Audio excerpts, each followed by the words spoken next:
All right. Indeed, a very, very good morning to you. Thank you so much for joining us for this edition of the Tackle Sheria Wiki Hii, the Friday of 23rd July 2021, tarehe 23 mwezi wa 7 mwaka 2021. Natumai kwamba uko salama, umeamka vizuri. Kama unaenda ofisini, natumai kwamba tayari ushafika pale ofisini ule uanze kazi yako ya siku. Kama unaenda kwenye jua kali, natumai tayari ushafika pale kwenye jua kali. Kama ni bana jua nasema kazi ni kazi. Wera ni wera. Pale Silanzo wanasema mboka ni mboka. Haya. It's another Friday. Sheria Wiki has been a great week. Thank you so much for joining us throughout the week. As usual, I request that when you join in, please like. When you like, I get to know that you're watching us. And that I like, please share. When you share, you give someone else an opportunity to wide the broadcast. This is a Tackle Sheria Wiki with Dr. AUKOT. Na pia tuko leo na WHITNEY MICHENI. Pia tuko na GLORIA ORWOBA. Ambayo yuko njiani anaomba kiti huko Bobasi. Sijui ni Bobasi ama ni wapi. Haya, akifika hapa tunaendelea kuzungumza. Tunazungumza mambo ya sheria. Pia natuzungumzia mambo ya current affairs kidogo. Tukiongozwa na daktari hapa, hii show yake. Na baada anasema punguza mzigo imerudi. Enda pale www.punguzamizigo.org, punguzamizigo.com.org uweze kufanya endorsement yako, alafu mambo ikuwe shwari zaidi. Please join in. When you join in, please like, share and let us know where you're watching us from. Niambie unatoka wapi, unatazama kutoka wapi. Kama kawaida tunaenda kuomba, alafu tukirudi tunakuja kuwapa salamu zenu. EKURU anasemanga tunaweza kuomba alafu tunaanza kutusiana, lakini hapa tunaomba alafu tunakuja tunawapea salamu. Sijui kama leo ako na roho ya kutuombea ama bado hujapata spirit. WHITNEY, kuna mabishop utatuombea? Mbinguni ni mbali sana. Haya, mighty Father, we come before you this morning. We worship you, glorify your name. Thank you for another opportunity to be alive. We thank you for a new day. We thank you for this show. We thank you for the week that has been. As we started, may you be with us. As we have this conversation, may it edify the fabric of this country. In Jesus' mighty name, I pray and believe. Amen and amen. Haya, hata niona kina nani wameamka. Gaki Faith, asema good morning Gerald, good morning to you Gaki Faith. Saklin Masai, good morning Sajibi. Kwani ORWOBA ni wakili? Wewe what? Kila mtu anaweza kuongea sheria. Sheria bwana, sheria ni ya kila mtu. Ama namna gani? Aya, babake Willy anasema good morning Tackle from KSA. By the way, babake Willy, KSA inakuanga wapi? Nisaidie tafadhali. Amunga ulito continue jamaa Convent United Kingdom, as morning team Tackle tuning in from Convent United Kingdom. Good to be part of this morning Sheria Wiki show. Asante sana ndugu yangu Munga aluta continue. Mbui Mwangi, good morning from Voi. Asante. Daktari EKURU kwa welcome to the show and let's speak about Kenya. Kama kuna maswali ambayo unapenda kuuliza pia tafadhali unaweza tumia wale kwenye comment section. Please comment with your questions alafu tuweze kusonga pamoja. Tuwe Alex anasema good morning from Eldoret. Asante sana. Harold, good morning. Bito, good morning to you. Saki Brotich Mayor, good morning from Kericho. Asante watu wa KCO. Pauline Mwangi, good morning, having a heavy burden to pray for Kenya. Tuombe hii Kenya bana, ile kitu mbakisha ni maombi tu. Ile kitu imebaki ni maombi. Tumejaribu katiba ikakwama.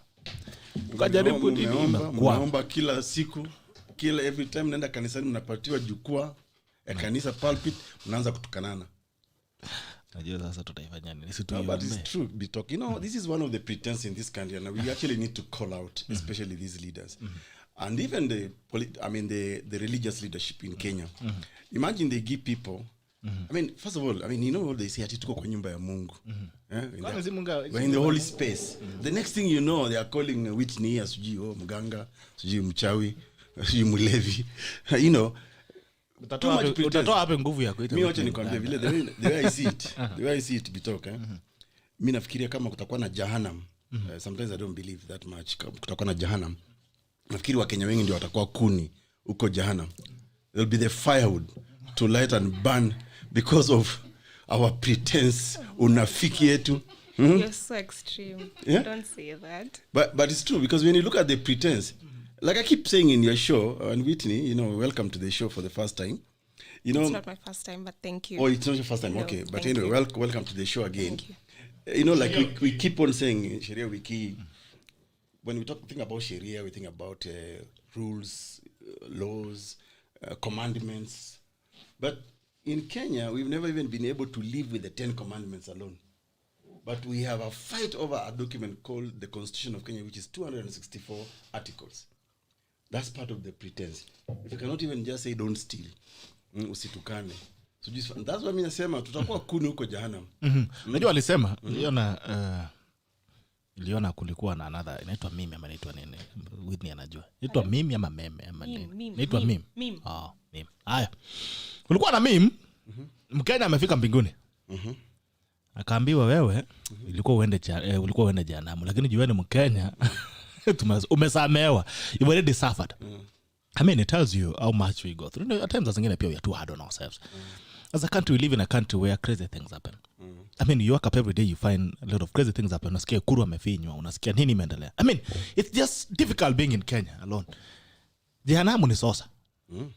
So I think that we at times we are hard on ourselves as Kenyans. We live in a country. Resilient. I mean, it's too much. What do you think, Whitney? That's true. I think you guys are just taking it to the extreme. Actually, that's my view. But I think at the end of the day, I still believe Kenya is a good country, and we have hope for the, for the coming years. I think you guys are being super pessimistic. Hope is not a strategy. Okay. No, I think you see one of the things that we must learn to as a people, even as a nation, is to be honest about the things that really ails us as a country.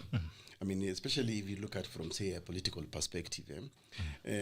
Well, Kenya, the country per se, is a beautiful country, and I've had the opportunity to travel in quite a number of countries, and especially in Africa. You know, we are very comparable to very few countries in Africa, actually. That's true. Very comparable. I can even say maybe 1, 2, 3, 4 countries in Africa that compare with Kenya.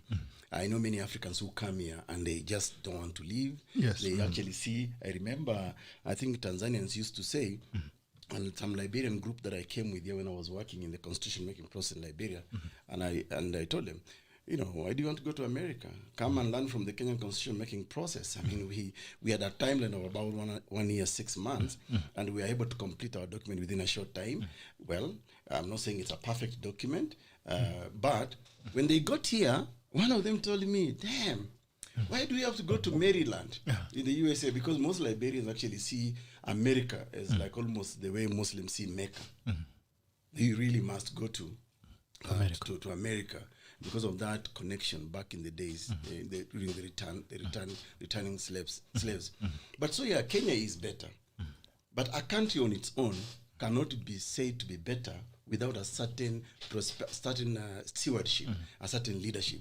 You can actually destroy a country. I'm a student of forced migration, and I've seen people destroy their countries, destroy careers, destroy families, destroy lives, and end up in refugee camps, lining up for food ration from World Food Program, and basically reduced, dehumanized.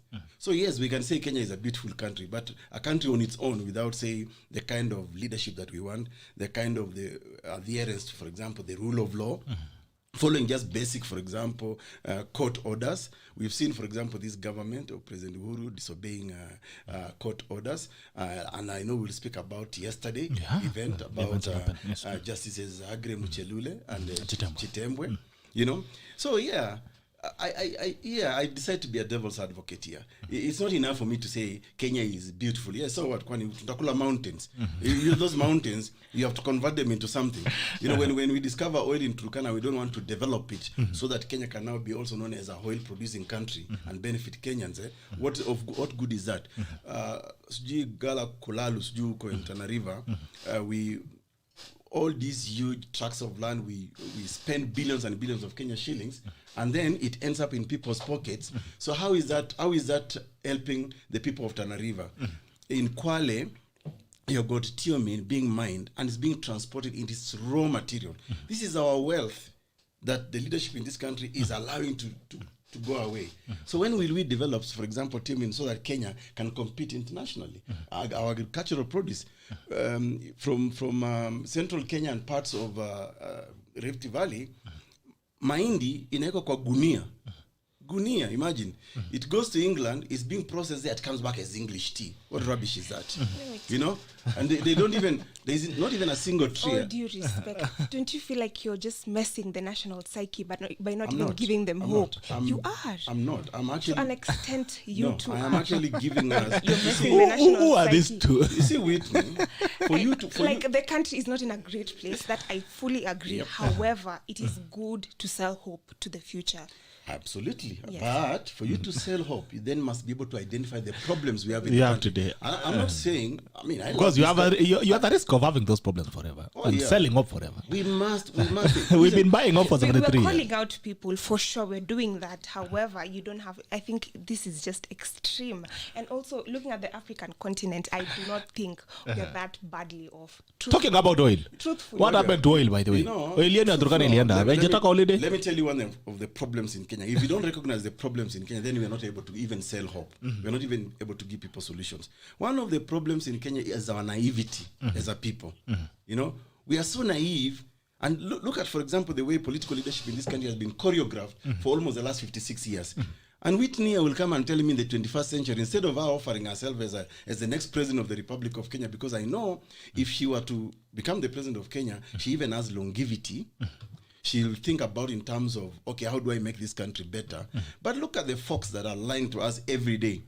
People are singing about their songs, praises, the tribal acclamation, and yet Winnie wants to call that hope. No. That's not hope. No. Okay, on the political front, I agree there's a very big problem. However, when we look at the citizens, I think there's just great hope for them. And I think we're very resilient people. So I think it's just good to tell them every day to strive to do better. The political side is where there's the issue. Otherwise, I do not think there's another problem in this country. But also, and also from the economy, I think it's just the failed politics that has made the economy terrible. Otherwise, I think this is a very good country. And I think if we get good leadership, good politics, could be a better country. Yes, non-toxic politics. I think by the way, will be good. While I agree with Whitney, but you know, she forgets one fundamental thing, that a country's political leadership or governance is actually a reflection of that very society. It is the same Kenyan society today who will tell you, no, EKURU, tumesikia mambo yako yapunguza mizigo bana. But you know, maliza your story, alafu, you know, untie us. We have heard about Gonya. Gonya. What do they say in Kalenjin? Gonya. Tiaje. Fungua sisi. Nani amekufunga? Untie us, boy. And you know, let me tell you, if you go to talk to people, ngoja usikie wasikizaji wakipiga hapa simu. Guys will even say, I think hii mambo ya 50 bob na 100 bob ndio imetuharibu. That's the society Whitney you are defending. Because it's actually the same. It's a reflection of. Let me also give you another very good example. Let me ask you a question, Whitney. But is it by design? No, it's okay. No, I mean, let me tell you. Let me ask you a simple question, because we have to be brutally honest for us to move this country forward. Even for us to be able to talk and tolerate each other, we have to identify what the problem is. Yes. If I were to ask you a simple question, and please answer me honestly, where do you think the most tribes in this country reside? Pick Nairobi. Where do you think you can find the highest concentration of different ethnic communities in Kenya? I mean, in Nairobi. Of course, in slums. And, like slums. Yeah. You see, the informal settlements. I'll tell you, you're very wrong. It's not in the slums. It's not in the slums. The most concentrated ethnic groupings in this country are in the leafy suburbs. Not in capital, the leafy suburbs. The Kilimani, the Lavington, the Riverside Drive, the Karen, the Runda, the Muthaiga. And let me give you another twist so that you know we can blame these few individuals, but I would like us as Kenyans to take the blame because we are the ones responsible for them. Have you ever seen any violence during election or after election erupt in Runda? Not at all. Lavington? Not at Karen? Why? But you see it where? In the slum areas. And in the slum areas is where guys maze wanna struggle. Wanaombana chumvi. Wanavumilia kuwa Mkenya. Utaenda kwa mijengo huko, uambiwe utalipwa Saturday. Alafu utaenda kwa duka, it's either owned by either Kikuyu or Luo or Mkisi ama Mluya, mwambie bana saidia unga mse. Ni kubaya, watu ile wanaweza kulala nini? Wanaweza kulala njaa. Unakopa kwa mtu ambaye ikifika wakati wa uchaguzi unaambiwa this person is bad. Unaanza kumnyonga, unaanza kumpiga. So that is the paradox of Kenya. And that's what I'm telling you, Whitney. I think it's okay to say we have a beautiful country. Yes, we have a beautiful country, but we just don't eat country. I mean, I can remind you the wisdom of JFK Kennedy to say that it's not just enough. Ask not what your country can do for you, but what you can do for your country. Yeah. So it takes us back to our responsibility as citizens. What are we going to do about, for example, the rule of law, protecting this constitution? Look at the people who are shouting to me the most. Because of Punguza Mizigo. They did not even see the benefit Punguza Mizigo was bringing to them at their very doorsteps. that they are saying hapana hiyo ni punguza gunia tuongoje nini BBI as we say has divided the country even more. If it cannot even unite 3 top guys in this country, how can it unite us? All right, Whitney. Kabla hatujaenda masokoni, Whitney, I would want to ask you. All right. We agree that we have a beautiful nation, yes, like we've said. It's extremely beautiful. Yeah. But then again, it's hell on earth. And the question is, all right, apart from OP, we have a beautiful country, but we agree we have a bad system, we have a terrible way of doing things. Politics. Kenyans are not having it easy either. So apart from OP, where is a turnaround? I think it's first for the electorate to first change their mindset. That is where we're going to start with the change. And then also it's just to change the political leadership. I think the main issue in this country is the failed politics. Otherwise, this is a good country. So I think it's just for us in 2022 to stand up and, to vote out all these leaders. And, I think we're going to see great change after that. To stand up and do the same things we've been doing before for they vote years. Out. I would like Whitney and his generation of guys to actually offer themselves as the leaders. Yes. Because one thing that I like challenging, younger people when I talk to them, it's not enough for you guys to keep on telling us you are the majorities, you have the numbers, you women. Form the next government, and this is what why this is one of the pillars by the in Third Way Alliance Kenya. We will like youth and women actually take over government. I like that. It is happening elsewhere in the world. You have got fairly young leaders, and by the way, let's go back to memory lane. Back to the history. We need Kenya. that generational change. Do you know that during when Akina Matiba, Musalia Mudavadi, Kina Kalonzo joined politics? Do you know they were in their 30s? Yes. Mudavadi joined at 28. 28. Yes. Almost Matiba, the same thing. Akina Rubia. They were fairly young people. But today, utasikia young people wakiambiwa at you are tomorrow's leaders. Nursery tuliambiwa hivyo. Primary the same thing. Secondary, university, tukaanza kuoana, tukaanza kuzaa, bado tunaambiwa tu ya tomorrow's leader. Kwani when is this tomorrow coming? Yeye tumezeka tukisema tomorrow. Walisema shida vijana. Anaambia ati yadele tu wanasema ati kwani ni kesho. So the youth of this country must arrest tomorrow and make it today, because their daily life struggles are felt today. Look at the effects of COVID-19 on the economy. On health, on education, on even just existing. Yes. Tunasafa boss. Kubaya. Haya, tuenda masokoni tuokoe bills kidogo kwa sababu tutasafa zaidi. Tuenda masokoni. Haya, Maridadi Motors inakupa nafasi kuweza kununua gari yako kwa bei nafuu zaidi. If you import Maridadi Motors, you get to save up to 300,000 shillings. 300,000 Kenya shillings when you import Maridadi Motors, direct import by Maridadi. Unakuletea gari yako safi kwa wakati nzuri zaidi bila ukarabati mingi ambao unasikianga wa dealers. So Maridadi Motors inakupa nafasi kuweza kuingiza gari yako kwa bei nafuu zaidi. When you import directly with them, you get to save up to 300,000 shillings. Ukienda pale pia kwenye maduka ambao kwa pale Kiamburu opposite Total Ridgeways, ukikimbia pale haraka upesi unaweza pia pata stock ambayo iko pale na unapata deal safi zaidi, na pia unaweza kuinvest pesa kama kuna akiba umeweka mahali fulani. If you have some money to get somewhere, you can invest in Maridadi Motors and you get one up to 15%. Unaweza pata hadi asilimia 15 ya faida ukiwekeza pesa yako katika Maridadi Motors import to sell model. So this is how it works. Gari inaletwa kwa jina lako, sio kwa jina la Maridadi. The car is imported under your name, alafu inakuja kuuzwa kwa niaba yako, alafu unaweza kupata faida ya hadi asilimia 15 kwa pesa zako ambazo umeweza kuziegeza. Maridadi Motors pia inakupa Maridadi Motors sako, unaweza kaka akiba, saving. We need to revive the saving culture. When you save with Maridadi Motors sako, unaweza save up to 50% if you want to buy a car. Kama unataka gari na una pesa ya kutosha, you can save 50% with Maridadi Motors sako, alafu wanaweza kuleta gari yako, alafu ya asilimia nyingine 50 unailipa polepole ukiendesha gari yako. You drive the car as you pay the other 50%. Alafu pia Maridadi Motors inakupa Maridadi Driving Academy.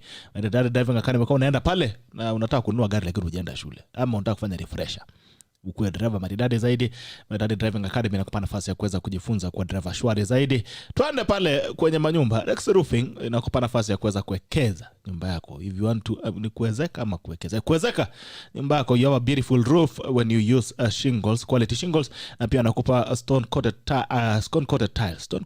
Unaweka nyumba yako inakuwa shwari zaidi, na pia kuna waterproofing membrane, na pia water harvesting gutters. Majamangu pia wa Airtime, Swift Airtime inakupa nafasi ya kuweza kuweka airtime yako. Enda pale kwa Baybill number 325325, account number nambari yako ya simu, alafu unaweza kupata pia discount ya 5% ukinunua airtime na Swift Airtime. Mwisho ni majamaa wangu wa kubeba mzigo, Zigo. Kama uko na deliver Nairobi na utafanya delivery yako Nairobi, you can call Zigo, nafanya delivery shwari zaidi. Mwisho zaidi ni D-Square ambao wanahakikisha kwamba nakaa gangari. Ona hii kabuti nimevaa hapa imetoka D-Square. Wale Eldoret. So if you want to look fine like me, you go to D-Square. Wale Eldoret ketia building 4th floor, ama unaweza kupigia simu kwa nambari ambayo unaiona pale kwenye screen, ama tafuta Facebook D-Square official wear, anakupa nguo shwari zaidi. Unaweza pima suti pale, unaweza pima kitenge kwa wale watu ambao wameanza Whitney. Umepata mtu akupima naye kitenge? Nimepata. Haya, kitenge tu imebaki. Na hiyo pekee. Haya. Hivi pale D-Square, kama pia unataka kuadvertise na sisi, utaona pale kwenye screen. Tutumie email kwenye info@triomedia.co.ke, ama tupigie na upigie simu tuweze kuzungumza. Tunapata publicity safi zaidi. Naweza kufikia zaidi watu zaidi wa milioni 10 kila siku. Every day. Over 10 million people that you get to reach when you advertise with us. Haya, turudi hapa ndani kwenye studio. Acha nianze na ndugu yangu Ekuru. Mimi kwanza nataka to revive Kikomi so that we can wear local. Kikomi. Kikomi ni kwa gani? You don't remember Kikomi? That's how young you are, Bitok. Sasa unajua vitu mingi Kenya inafanyika. Wakati ilikuwa ni grown in Kenya cotton, tunashona mango zetu sisi wenyewe pale Eldoret, ilikuwa imevuma huko Nyanza. If you want to grow Kenya, build Kenya and buy Kenya. Okay. Grow Kenya, build Kenya, buy Kenya. Whitney, do you agree? For sure. Okay. That's the only way we're going to move forward, and also we're going to support the local people. Yeah. So what happens to the market liberty as well? Because you're living in a market where it's liberal. You're in a global world. You're no longer local. Okay, actually, I think the issue when it comes to local items, like I think the issue normally comes with the quality. The quality. So if I think Kenyans can step up their quality, we have no reason not to buy from them. So yeah, I think it's just to step up the quality. Otherwise, I think otherwise it will be good. Haya, tuanze na umesikia majaji wameshikwa jana. Yes, nimesikia. Jitembwe na Akrim Chelule. Yes, nimesikia. How does that make you feel? And what do you think is the motive behind it? Honestly, I do not want to speculate. I'm not going to speculate. We've not been given facts. The DCI hasn't availed any information. And also, I think from what the two judges said, that they were not, they didn't find any evidence. But I just hope it's not harassment or intimidation. But I think people are really speculating, and let the law take its course. Yeah, that's what I think. I won't speculate. I have nothing to speculate. Okay, you don't have to speculate. Yes. All right. I'm not sure I can call it speculation myself. Okay. But there are certain, what we call in law, what can I say, circumstantial evidence to demonstrate that actually there has been an attempt, well, not really an attempt, that the executive in this country has for sometimes kept on intimidating the judiciary. Initially, they were attacking the judiciary as a whole, but I think now they have come up to specific judges. And listen, the tendency has been there. Let's go back, remind Kenyans 2017, the nullification of the presidential vote in September the 1st. Okay? President Uhuru threatened the judiciary and actually said that he shall revisit. And shortly thereafter, you saw that the judiciary was being denied the proper budget, proper money. So that it was now stifling their participation, their administration, their management. So that's one fact. And then the other fact we have seen over a period of time is that the executive has actually disobeyed court orders. Okay. For the longest time, they have disrespected court orders. They have called out on particular judges. Number 3, you remember Justice David Maraga advising the President of the Republic of Kenya, based upon his constitutional mandate and duty, that the institution of Parliament has failed to actually undertake its own obligation in passing certain laws, which are even contained in 5th schedule. For example, the gender parity law. And therefore, he advised the president, it is the obligation. And the wordings in article, I think 261 or 271, is very clear. 261. that the president shall dissolve parliament. It's not that it's not a discretionary. You must dissolve parliament. Okay, so that's one instance that Kenyans must not forget. The other instance, I mean, amongst many, is, for example, the threat by the decision by the High Court of Kenya to nullify BBI. And this was based upon facts, based upon the cases presented to the court, and that's how they make their decision. And then, of course, when that failed, now they have come for individual judges. Oh no, there's one other fact that I think we need to remind Kenyans. JSC is the only constitutional institution that recruits judges and magistrates. Okay? Yeah. It is their responsibility, it's a constitutional responsibility. When 41 judges' names were forwarded to President Uhuru Kenyatta to appoint him at Gazette, his role is very ceremonial. And even if it wasn't ceremonial, he could still have given reasons why he does not want certain judges to be appointed. Why? Because in the JSC, the president has at least 3 representatives. The Attorney General, who is the chief legal counselor or advisor to the government of Kenya. He sits in the JSC. There is one woman and one man from members of the public who actually sit in the JSC. If the president, for example, had a problem, say, with Justice Mushelule or others, at that time, he could have objected or could have brought those issues to bear. Or if he had intelligence report, they could have actually presented those reports. So you can see that that concatenation of events shows you that actually the judiciary... With all due respect, I would like you to tie it to these 2 judges, honestly, because I think all these things are there, and you're just making it far-fetched. But if you... What is far-fetched? But like, 2 judges. Giving us the history, but you're not linking it to these 2 judges. They're among the judges who were rejected for appointment. Just one. I think with all due respect, it would be so myopic to just think about Chelule. And so you think... I'm giving you a history why I believe the executive has been targeting the judiciary. Okay? And I've given you events where it is first started with the Supreme Court, the judiciary itself being stifled financially. To this individual. Yes, but it is all, a series of events, my friend. I don't think you want us to be myopic and static in our discussion. I think we should also allow the DCI. It's an independent institution. We shouldn't cast aspersions on the DCI. I think that's... I'm not casting aspersions. You are. Remember, DCI said, DCI said... It's an independent. Yeah? DCI said, DCI was actually to address the nation after the arrest of the 2 judges. Yes. He never did. He said he'll do that today. Well, he had said yesterday, but he never did.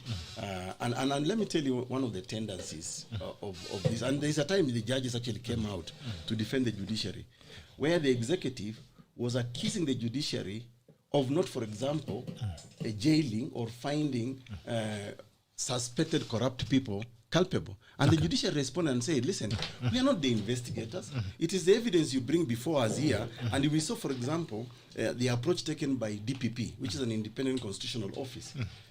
You will issue a press statement, either on Monday or Wednesday, and then Friday or Saturday, there was that kamata of people, you are locked in. Monday, you are presented before the very, very judiciary, and guess who makes the first application for more time?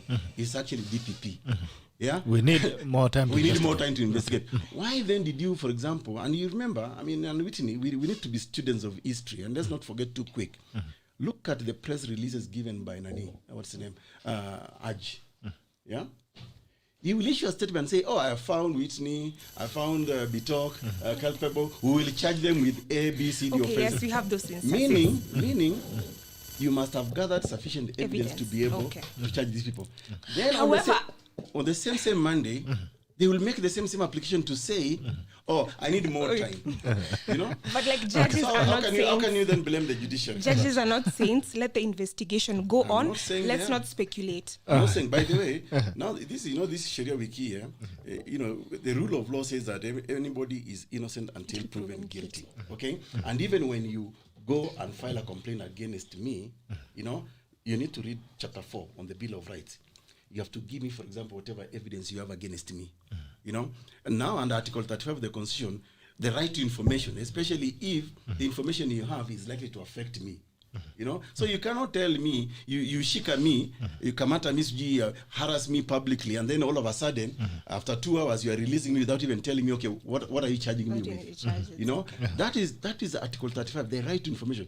In fact, when you are arrested, the police are supposed to say, Whitney, we are arresting you for blah, blah, blah, blah. Whatever you shall say now may be used in a court of law against you. No. Basic rule of law.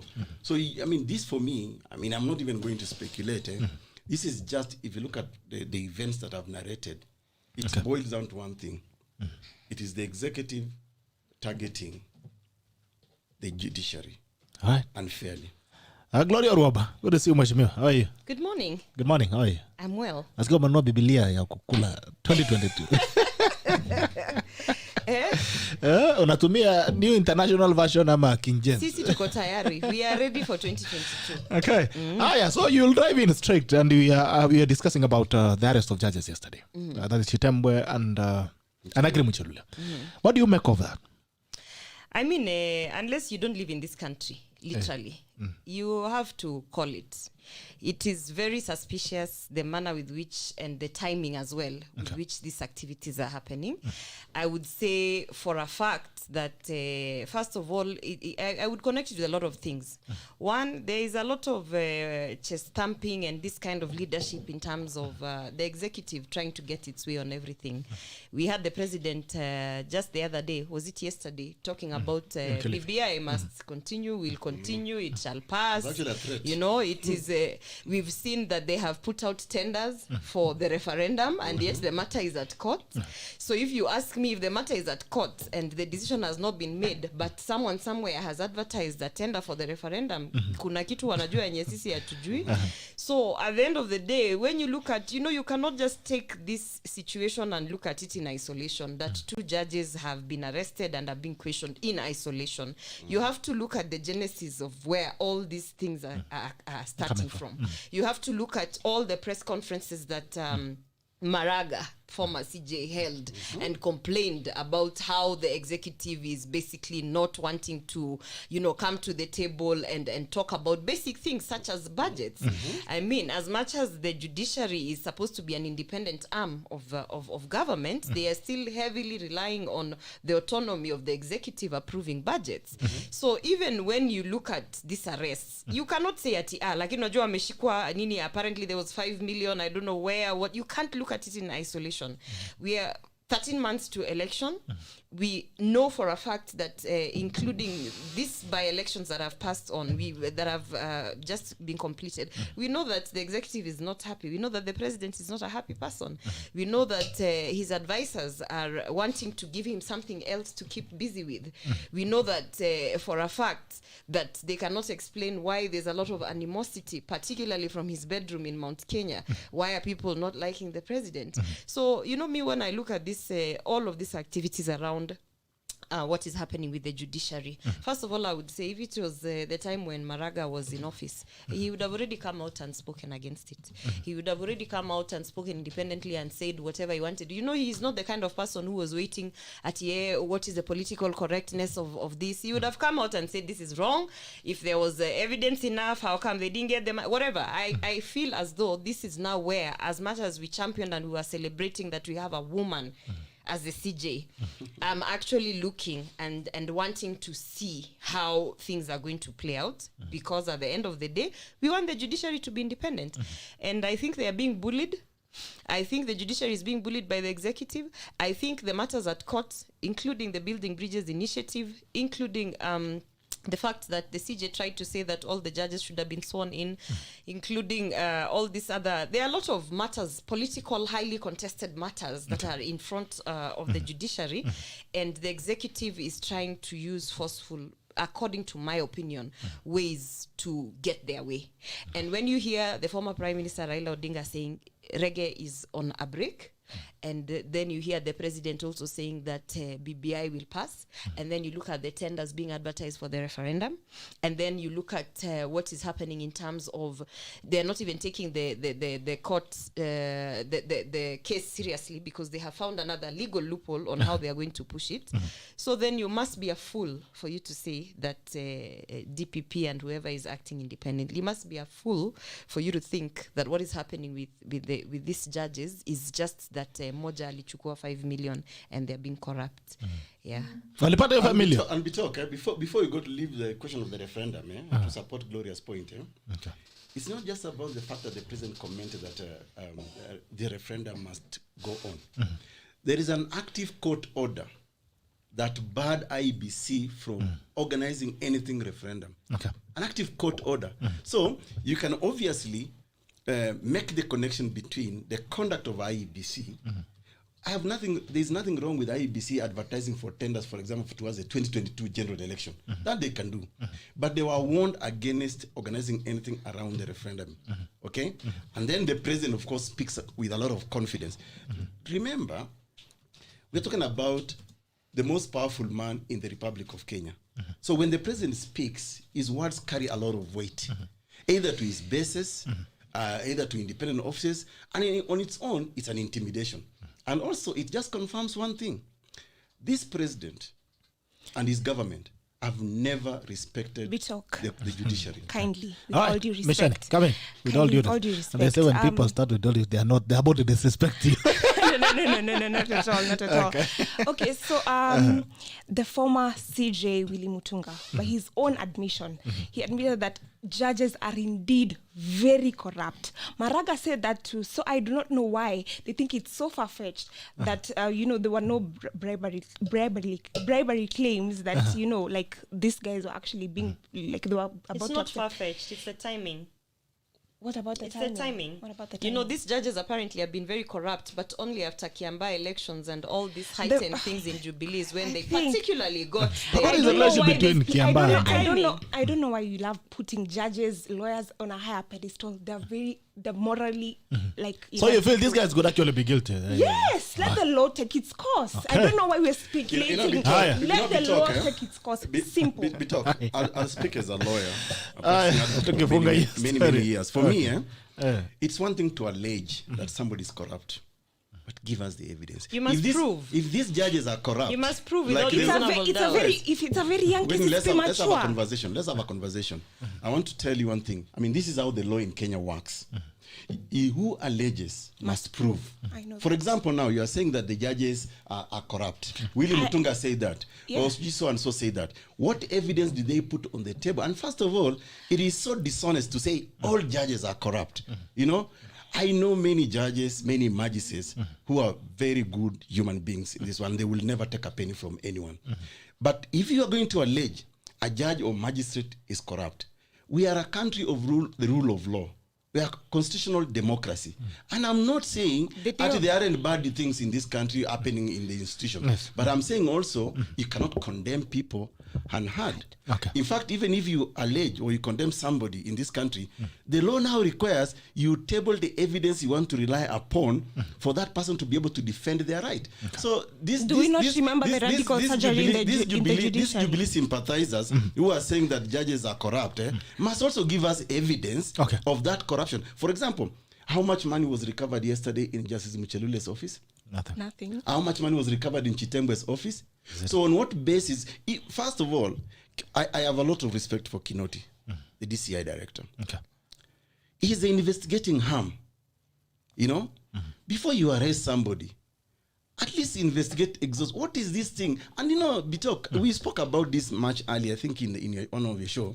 How is it that when it comes to supposedly high-profile cases, there's too much melodrama and, Baloo, what is the intention? What's also important, I want to reiterate the comments of one of the judges in this shenanigans. Okay. When they said, can you imagine now what happens to him, his reputation, his career as a judge? As a judge, it's the highest level of integrity you must have passed. The highest level of, these are the people we look up to morally and say that I have a matter in court in front of this judge. And what we saw yesterday, assuming that as we will go by DCI and what they're saying, they have enough evidence. Assuming that actually this matter is tabled before court or follows due process and everything, and actually this judge is found innocent, you know? Yeah. What then? What next, you know? Because this is a person who still has matters in court. This is a person who still we have to go back and look up to as a form of authority of integrity. So, I mean, for me, as much as we want to debate on whether they were innocent or they are guilty or the arrest should have happened in one way or another, there is a reason why, particularly with certain leaders, and I believe this applies as well to MPs and remember there was a time they said they cannot be arrested while in session and things.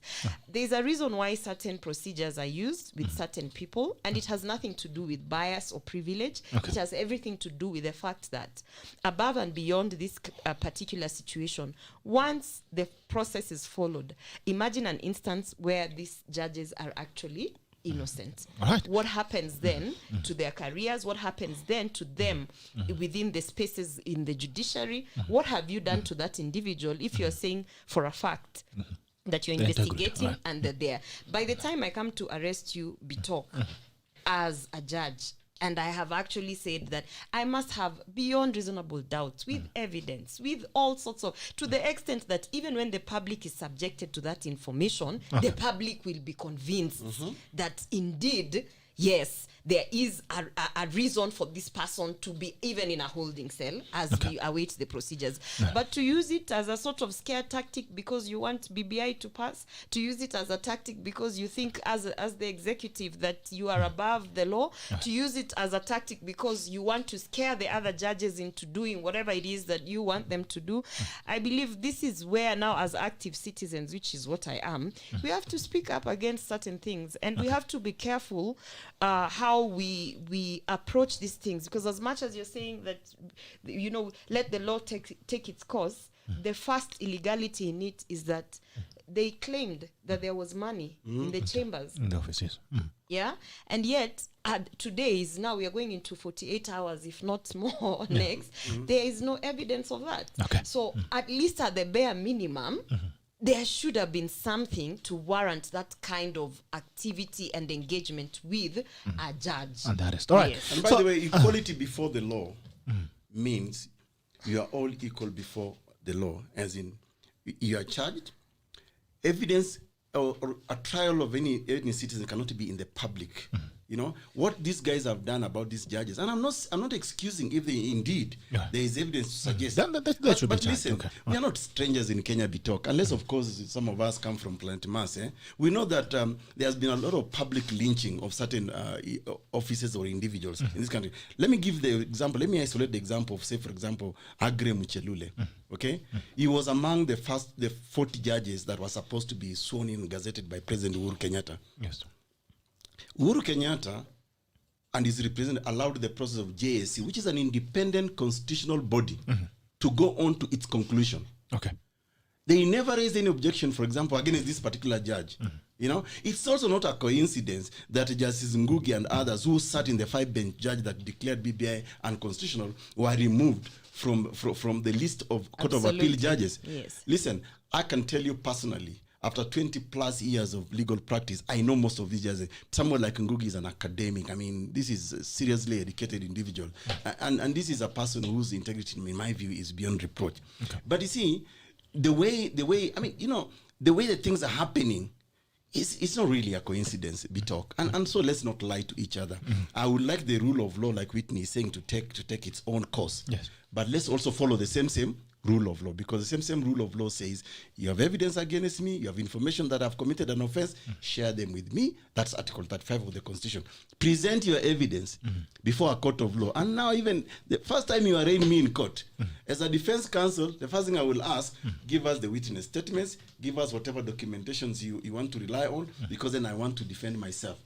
And that's what the rule of law is all about. Equality before the law and presumption of innocence. Until otherwise. Okay, Sheria Wiki will be back again on Friday. We have a week to see whether they're going to get a 5 million in the chambers again, maybe to hidden somewhere. So we hope they get it. We're going to see a preferred case against them. But anyway, as we say, let the law take its course. On Friday we'll know. On Friday Sheria Wiki we'd have seen what would have happened during the week. Labda wataachiliwa leo ni Friday. Wanaachilianga watu Friday. Labda Monday. No, so waliachiliwa jana after 2 hours. Waliachiliwa after 2 hours. So what was the reason for the arrest? Anyway. See, No charges. These are some of the things that people are asking. There are many people, high-profile people, who have been arrested in the past. They even stay for 2-3 days. Our own president of the LSK, Nelson Harvey, was harassed just the other day. Only to realize that actually there was even no statement. Illegal arrests are very common. Very common. Depending on the season, you see the other day tulikuwa na Deputy Governor Mangi, we were in Homa Bay in a cell. Yes. We were arrested.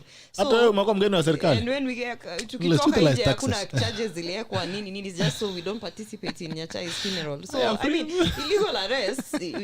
What about the 3 senators who are just arrested because they are being prevented from going to vote? Senate to vote? Yeah. It's a beautiful nation. Anyway, now another question comes in, and ladies and gentlemen, today you are sandwiched. Ladies and gentlemen, now how predictable?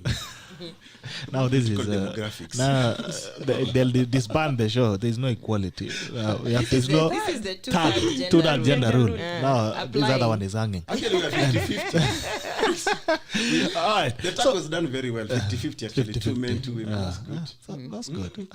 Okay. So how predictable is government? And I would want to say this now. I know it might not be the best place to quote, but Tumbi, 2 days ago, posted about just what happened yesterday. He said, first of all, Rigathi Gachagua will be arrested. You are arrested today morning. Rigathi Gachagua ameamkiwa saa 12. Saa 12 hata umanda iko imekauka jazi. Ameamkiwa Ngware. Jana the judges were arrested. I mean, he had said all these things. And you wonder how predictable then is the government. If a regular man like Tumbi who is just roaming these streets can predict. I don't know. I'm not sure. I think he's regular. He's anafanya DPP. I'm a DCI. I'm a NIS. No. It doesn't work. Anyway, we are back to Kanu days, my friend. Right. So how predictable is this government? Because all those things a regular man just says, this government will do. And it does exactly that. Arrest the judges, arrest Rigathi this morning, arrest Mureithi. Mureithi was arrested, now he's being charged in Kakamega, I don't know where. For an accident that happened, Francis Mureithi or Embakasi. Embakasi, yes. Yes, and this accident that happened 15 I don't years. think the government is predictable. I think the president and the people around him are so predictable and boring. Okay. They're so boring. They should shock us with, that's why sometimes I look at ODM and their kind of politics and the kind of things and strategies that Baba uses, and sometimes it's appealing because you're like, that's a challenge. That's something we can work with. Okay. But the people around the president, the people around, let's say, the deep state, they're so predictable. The chest thumping, the forceful way of dealing with things. It is almost like this child that is so ule ameharibika asipopewa kitu anataka, they have to throw tantrums and ruin everything, and we are getting tired of it. We're actually bored. We need a challenge, and when I say we, I mean us in UDA and in Tanga. We are looking for a challenge, and that's why I keep saying, looking to 2022 general election, the only other person who's going to give William Ruto a challenge is Raila Odinga. Because if these people of Jubilee, and when I say these people, I'm talking about these people who are now advising the president, let's arrest who, let's do this, because I don't think Uhuru Kenyatta does these things out of, he's bored. People are actually pushing him to take on these actions.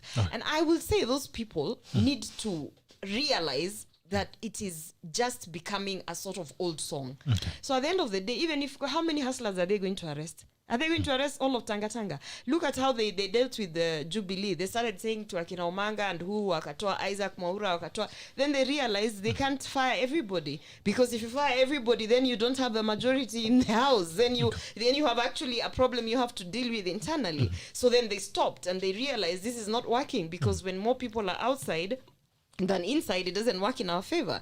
And that's why I'm saying, Bitok, these Jubilee people are so boring. We are challenging Akina Sifuna, please. We have been running this marathon and alone. We need a challenge. We need some sort of, stimulation of the mindset, not these arrests and the usual chest stamping tactics. We actually want a challenge where someone we can say, hey, what's happening? There's a narrative building there. They are fighting corruption or whatever. We need stimulation But you as see, tanga tanga. Bitok, let me differ Let me with start Gloria with here. let me start with Whitney. Then I come to you. But I want to differ with Gloria You love about this challenge. So Whitney, she's talking about. okay, Just while we so talk, bored. Post something. Yes. We're so bored with this arrest. so when we talk about So boring. even when you talk about letting the rule of law take course, Whitney, how predictable is this government? I mean, okay, let's say mawakili basi watashikwa, the judges, they're still looking for the 5 million. Hopefully they'll find it. Now we're talking about Rigathi Gachagua, pedestrian. A simple Kenyan says the government will do this and this. We talked about Mureithi. I mean, all these things have happened. How predictable is this government? And how does that make you feel as Whitney, whom you can also be a victim? Okay, first, I would like to take a different tangent from what you're posing. I think it's not good to spread propaganda as she's doing. So, for Which one, propaganda? it's a lot of propaganda. Who is you're pro- Which who is- one? Which will be particular, because me, when I speak facts. So when you say Allow propaganda, me- allow me to say finish. propaganda. Allow me to finish. Allow me to finish. So I think what we're doing right now is what the UDA is doing is a lot of politicking. We're in perennial politicking. It's a lot of politicking. So I think the government of the day, rather Jubilee A, is trying to just, maintain that at a certain point so that, we don't have a populist onslaught going on in the country, and a lot of development is going on, things are happening in this country. No one is politicking right now. It's a year to the elections. Let's focus on development. You see this thing of perennial politicking all the time. We're just not focusing on anything but like governance or anything. We're just politicking. I think that is what the president and this whole team, they're not It's with trying that. to fix, okay. Yeah, we're not with that. We can't keep on politicking. They can run the race alone forever. 4 months, 5 months, we cannot talk about politics. But right now, they can run the show. No one cares. But the thing is, we can't keep on politicking the whole year. And that's not sustainable in a country, especially a developing country. All right. So is it a coincidence that? But Gerard, what is all politicking? No. I'll give you a chance. No, what is That's fine. politicking? Okay. Because let everything finish. is Let me politics. finish with that. Everything Okay. is politics. Okay. Let me finish. The economy Let me is finish with politics. Micheni. Okay. Let me finish with Is it a coincidence That someone says the government is going to arrest 1, 2, 3, 4 people? Okay, It's I'll not just been be announced. honest. Of All course, right. It's a coincidence because Itumbi is being leaked for information. So I'll just put it simple like that. Okay. I don't want to delve on that issue alone. So I think it's just being leaked for information of what the government. So let's is line about up the arrest this week. Let's start with the judges. Let's put Mureithi. Let's put Rigathi Gachagua. Okay. Now, what is the common denominator? I think it's just he's getting information leaks. No, I think the about common it. denominator is that one, of course, we have discussed the judiciary, Yes. but also the other are those who are seen to be sympathizers of UDA. Okay. Yeah, and that brings me to the challenge Gloria is speaking of. Kwani UDA will challenge itself because UDA has been part of the failure of this country for the last 9 going to 10 years right now. There's absolutely nothing, no miracle. I don't see any miracle that William Samoei Ruto, who Gloria is supporting, will do to us. Because you see, even if let's go back to the constitution of this country. Okay. One of the geniuses of Kenya's constitution is a chapter called Leadership and Integrity. If a government is failing, even if you are within it, it's integrity to say, I'm leaving this government because you have lied to Kenyans. Jubilee and William Ruto led UDA or part of Jubilee, C or B, whatever you want to call it. I think maybe they have now been boxed from Jubilee B. ODM now is Jubilee B. And I think UDA still is Jubilee C. Jubinasa. It's called Jubinasa. Whatever, yeah. So the truth for the matter is this. If Gloria is looking for a real challenge in 2022, it should be a challenge of the ordinary citizens who have not been in government lying to Kenyans, actually now taking up leadership in this country. It is the challenge. I see the challenge in people like Gloria saying, offering herself and challenging women that for the last 10 years, a government that has been deputized by the person she's now drumming support for has even failed to pass a local gender equality law. Okay? So Gloria should be telling Kenyans out there, as women, tumetumika kwa muda mrefu sana, even in appointed positions. Like She's actually running for Babasi. I know, and I congratulate her, and I really want her to run. But I want her to mobilize women, youth, whatever, and make sure that they take over this government. Now, in terms of predictability of this government, I think there is nothing to predict other than doom and lies. Because, a government that even lies to our children, that I'll give you a laptop from 2013 up to now, a government that lies to our youth, that will create 3 million jobs, a government that has lied to our youth that we will encourage sports. We will build for you stadium. I saw William Ruto and Uhuru Kenyatta doing some relay in Kasarani, dressed the same, red tie, white shirt. You know, in 9 months, we will see a stadium in a place called Kimarin. In this, we will do this. So that's the challenge we're being talking about. I think we are mad people. Gerald, for one day, I would love you to bring me an UDA person. I'm an economic graduate. He is a UDA person. He's a UDA person. Challenge. So nataka anilete manifesto not even the manifesto, just the narrative of this hustler, this half-baked hustler. So ask her, she's here. First of all, I'm very happy. I'm very elaborate happy. this hustler bottom up. I'm very happy to be here. I sound like I'm in charge. You have a question, I'm very right? happy to be here because I know I've been listening to EKURU for Let me long. take some glucose. And every This time is I a hear him, I want to educate him and sensitize him Go ahead. and tell him. I would love to be educated. So first of all, just for avoidance of doubt, I am running for Member of Parliament in Bobasi constituency. Congratulations. I am going to be the first Member of Parliament in Kisii County who's a woman. Congratulations. You can take that to whichever circle, because you know, as hustlers, we believe in bottom-up approach and we believe in circles and cooperatives. So you can take it to the circle. Number 2, when anyone talks about the Deputy Governor William Ruto has been in office. The Deputy President William Ruto. Hey, it's because I'm from another meeting with a Deputy Governor. The Deputy President William Ruto, who has been in office as the deputy. And so what can he bring and what can he change? I want to ask EKURU, which positions did you hold in Third Way Alliance? Yeah, I'm still the party leader of Third Way You're Alliance the party Kenya, leader of Third Way Alliance and I can tell you for a fact. No, right, I'll respond. No, I have not even asked the question. Don't be defensive. No, I'm not. Usikuja na defense. You're the party leader of Third Way Alliance Kenya, yeah? You know, Third Way Alliance Kenya has a split. I have been in shows where... Just like... No, wait. There's a point here. Make your He point. is the party leader of Third Way Alliance. Yes? Yes. He, I know for a fact, he has a different position of the party than that of the party in terms of the Building Bridges initiative. He has a different position than that of the party in Of the terms party of... or Which party? Of the Deconstruct split the in the party. party. Splinter group. Let's not be abstract. Be specific. You understand how already we have gotten into a messy place? It's not messy. We have gotten into a messy He's place listening. because Okay. This is politics. no, Bring and it that on. is what I wanted. That is what I wanted to put out. Bring it on. He is the party leader, but he can tell you the affairs of that party, how some of them Are go, you an embattled or how party leader? No, he is, and there is a section within his own party Yes. where he's a party leader. That's like a Jubilee that has split. completely and this is my point, that has completely gone off tangent with things that he doesn't support, which he has spoken out against.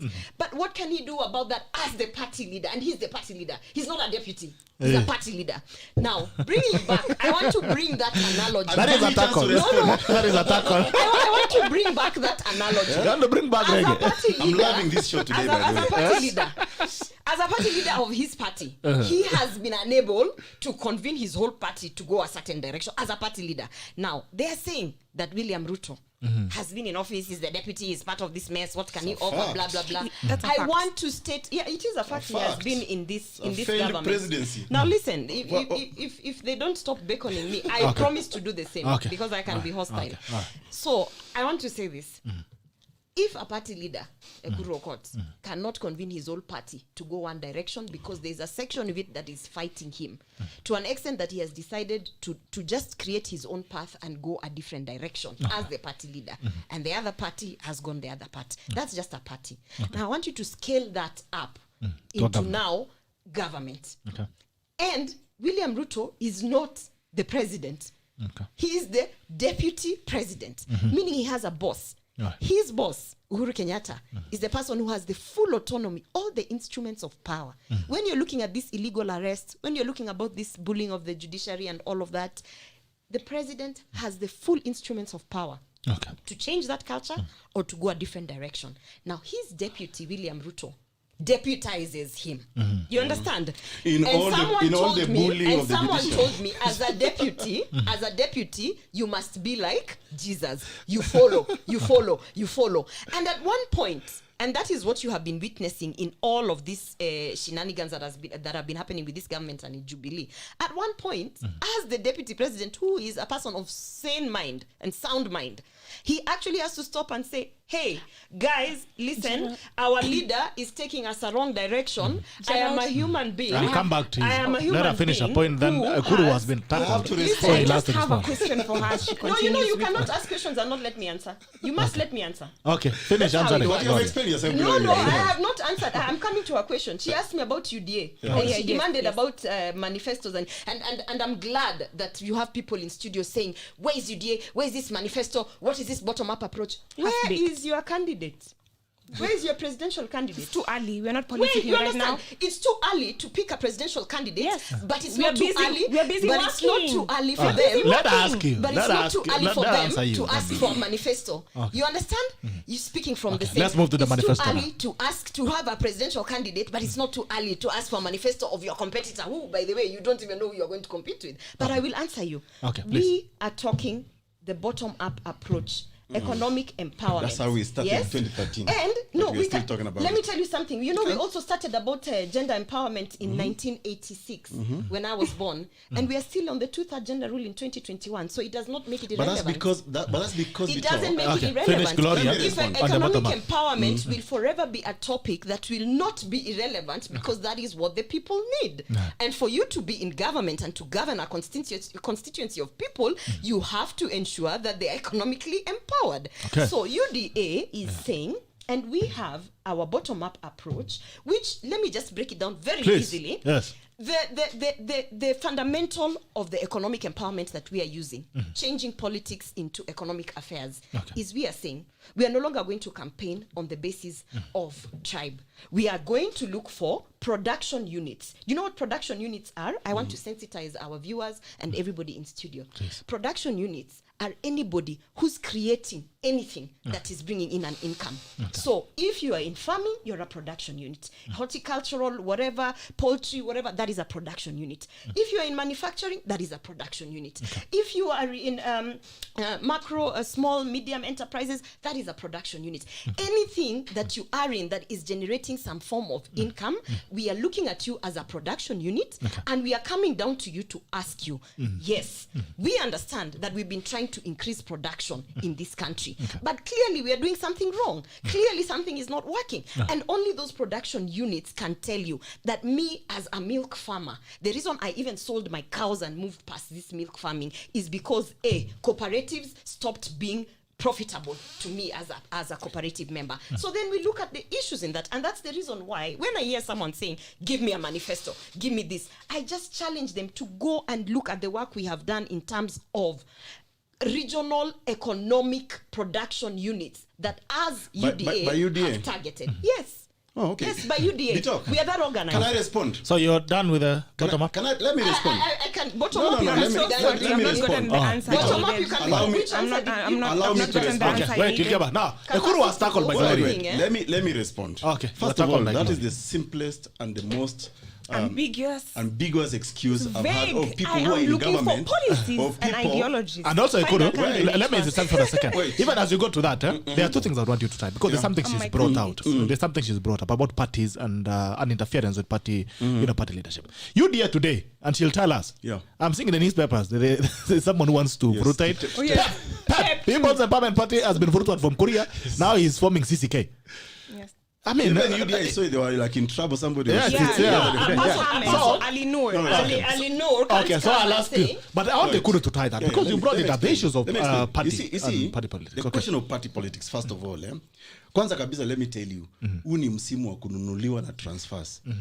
Politically speaking, and briefcase individuals. It's also the season where those who have no ideas in politics or changing this country are deliberately interfering in the running of other parties, especially if they cannot match those ideas. Let me respond to Gloria. Gloria is asking me, and I'm happy she's confirmed that I'm the party leader of Third Way Alliance. If there is anybody who has stood firmly from 2017 about what we stand as a party, it's been me under the leadership of Third Way Alliance Kenya until we vehemently opposed BBI and we rubbished it.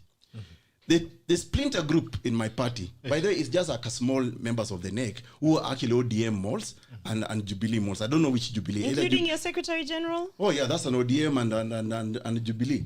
I'm not sure whether he's he reports to UDA, but I know he reports to ODM and Jubilee for sure. As we only have hustlers who report to us. Okay, fair enough. But I'm confirming to you, that's SG. First of all, we fired him, by the way. He's busy writing letters all over, but we know he reports to ODM. And he has come out openly to say he supports BBI. He has come out to say that he supports Raila Odinga. So the question really, even in party politics, if you've decided to take a position and your party has this position, what the hell are you doing in that political party? I was telling you, Gloria, let's not lie to Kenyans. Yes, you can defend your presidential candidate. And by the way, William Ruto has every right to run for president of this country like anybody else. But we cannot also excuse that he's been part of the mess of this country, at least from 2013. That's the time frame I give him. I know he's been in the coalition government, 207, he's been, in the KANU regime. Again, nothing really new. No miracle, I'll repeat that. But from 2013, if we are to actually assess the failures of Jubilee from 2013, William Samoei Ruto, your presidential candidate, and it is his right, has been part and parcel of it. And that's why for me, I will still argue, Gloria, there is absolutely nothing new. If today Gloria told me I want to run for president, I'm ready to give Gloria a chance and say, okay, I don't know her that much. I didn't see her in 2013 or 2017, but chances are very high she may give me something new. I'll actually give you the benefit of doubt. I will never give the benefit of doubt somebody who is part of Jubilee. Today, national debt. We are talking of a national debt of about 7 trillion Kenya shillings. Meaning even in this country, as innocent as our children are, they owe somebody at least 120,000 Kenya shillings. And nobody has explained to us about that debt. We are borrowing to steal 700 billion. We've never seen it. Listen, integrity in politics and in governance requires that if actually your government of the day is failing, you resign and leave. Don't use that position to try and justify your continued stay in a failing regime, and then you're telling us that you'll perform a miracle in 2022 that now we should believe. That's a lie. Populism. Yeah? And second, Gloria. Who borrows on behalf of this country? Let him finish. Okay, let's one person at a time. Douglas, please mute microphones for me. 1% at a time. 1% at a time. All right. 1% at a time. You ask a very important question. 1% at a time. Yeah? Who borrows? We have a government. That government runs through an executive, a cabinet. A cabinet will sit down and say, okay, we need to do Nairobi Express Highway. We don't have money. They take a collective decision. You said, let's teach each other today. Collective decision in cabinet. It doesn't matter whether you disagree or not. Once you pronounce yourself out there, Gloria, give me a chance. I listen to you. No, I'm actually agreeing with you, and I'm just asking the other question. Let him finish the question. That's what I'm saying. Okay. The collective failure of Jubilee today cannot exonerate your candidate, Ruto, or any other minister. That is an opinion. No, well, it is an opinion. Okay. You said we educate each other. That's an opinion. That's how governments work.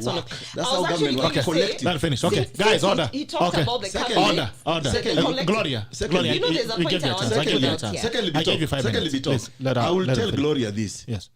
If there is a political party that has put a serious agenda that is transformative in this country, it is Third Way Alliance Kenya. Okay. In a number of reasons, and I can give you many examples.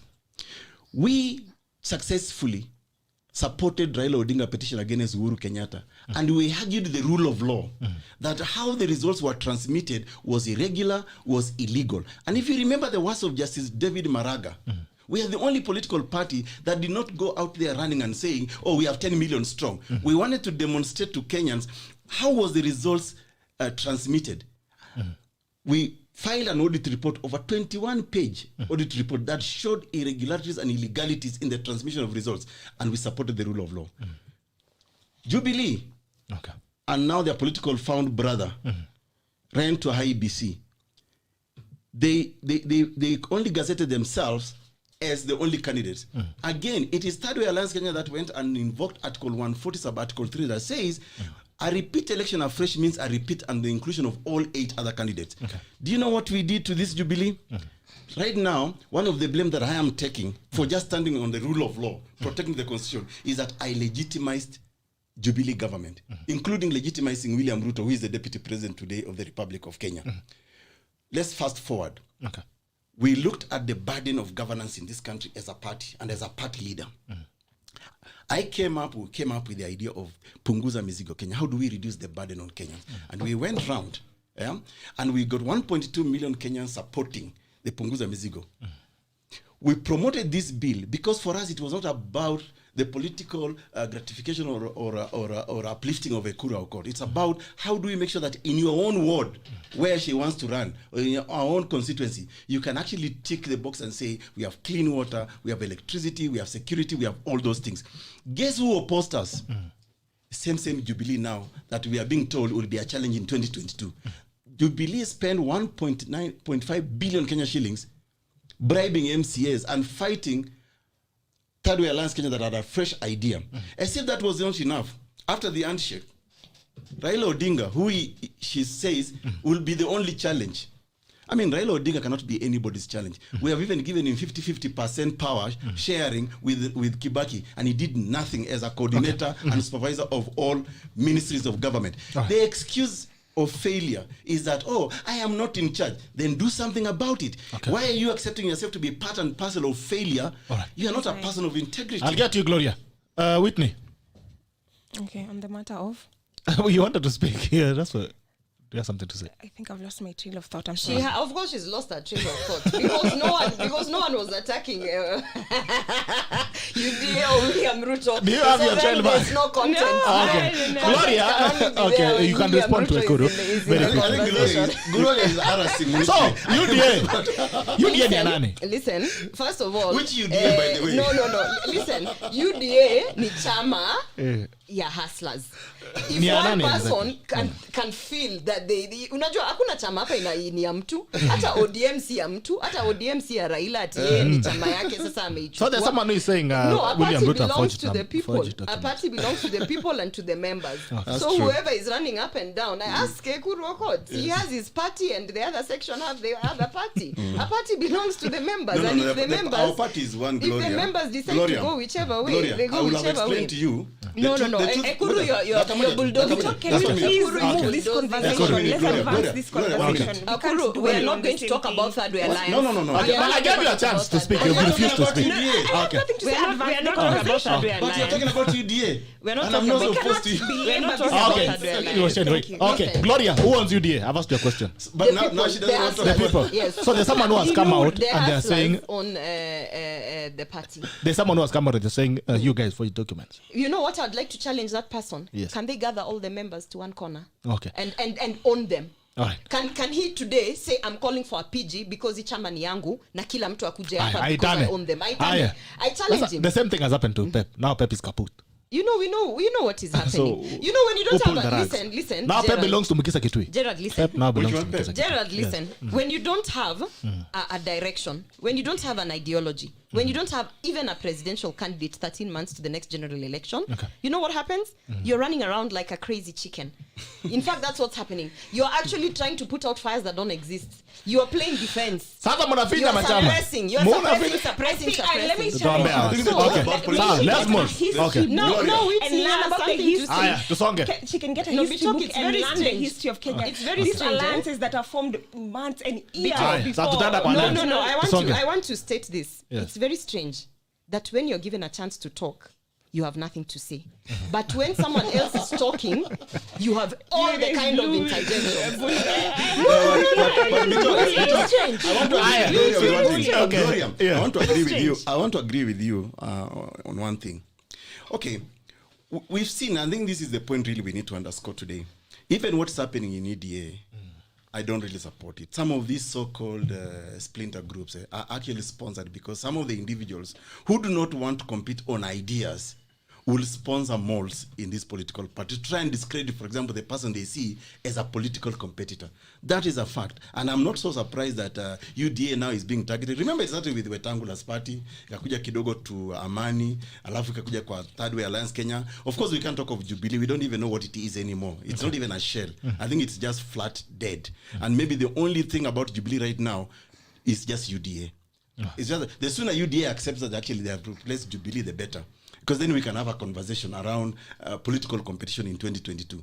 But the truth for the matter is there is a deliberate effort to try and undermine other political parties to reduce competition. It's actually a deliberate effort to minimize democracy in this space. Sasa,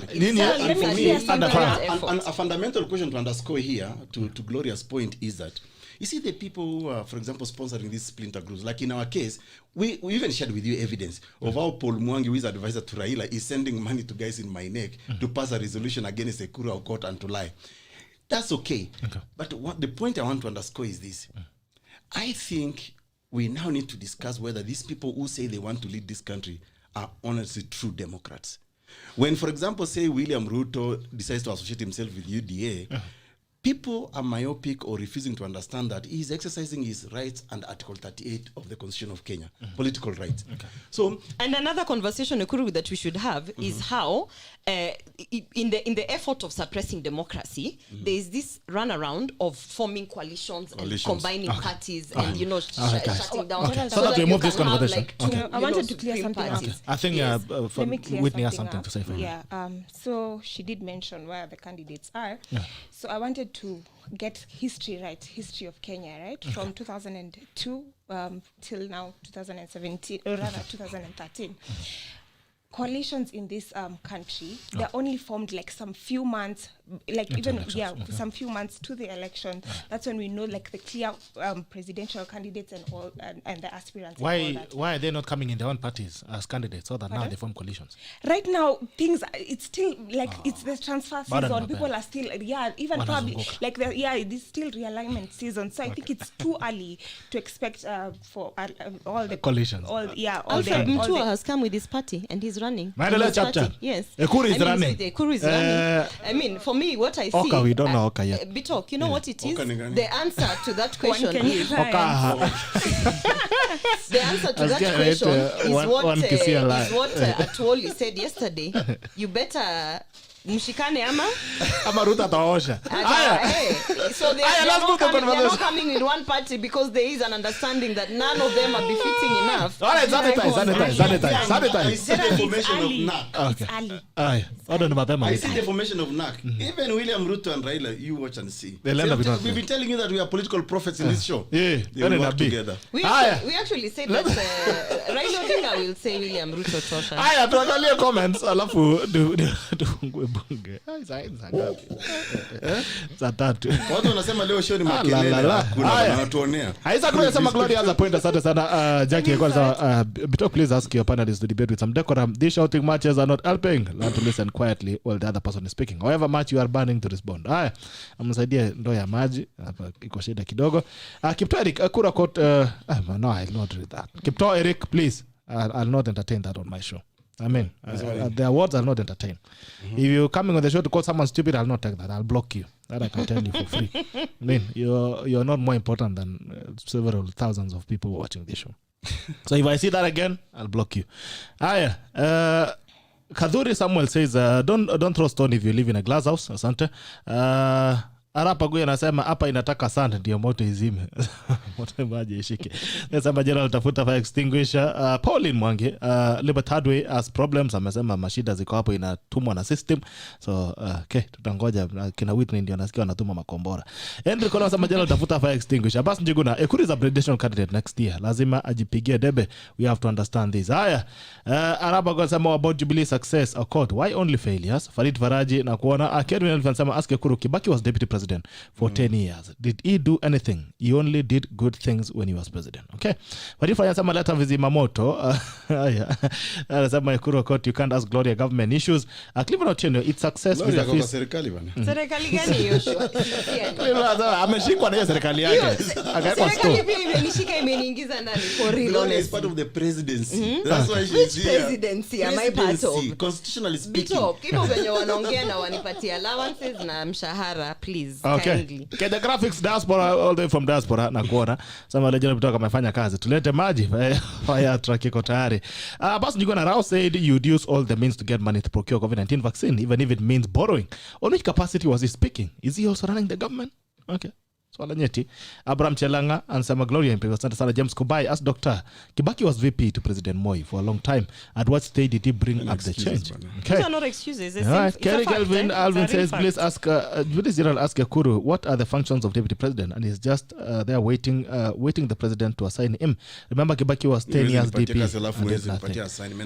Only Nwagi asema I love this lady Gloria. Why haven't you left Third Way Alliance? Because that's my baby. See, that's exactly even Ruto, this is his baby. Presidency. Yes. Haya, bunga la mwenyeji.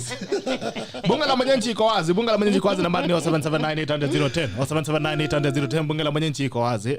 Kwa dakika 10 zinazokuja afungua simu, nafungua bunge. Bunga la mwenyeji iko wazi, nambari ni 07798010. Bunga la mwenyeji iko wazi. Mtaniwekea nambari hapa 07798010. Haya. Weka nambari gani hapo? Okay. 07798010. Bunga la mwenyeji iko wazi, nambari ni 07798010. Nasikia Gloria amesema hapo vice president. Okay.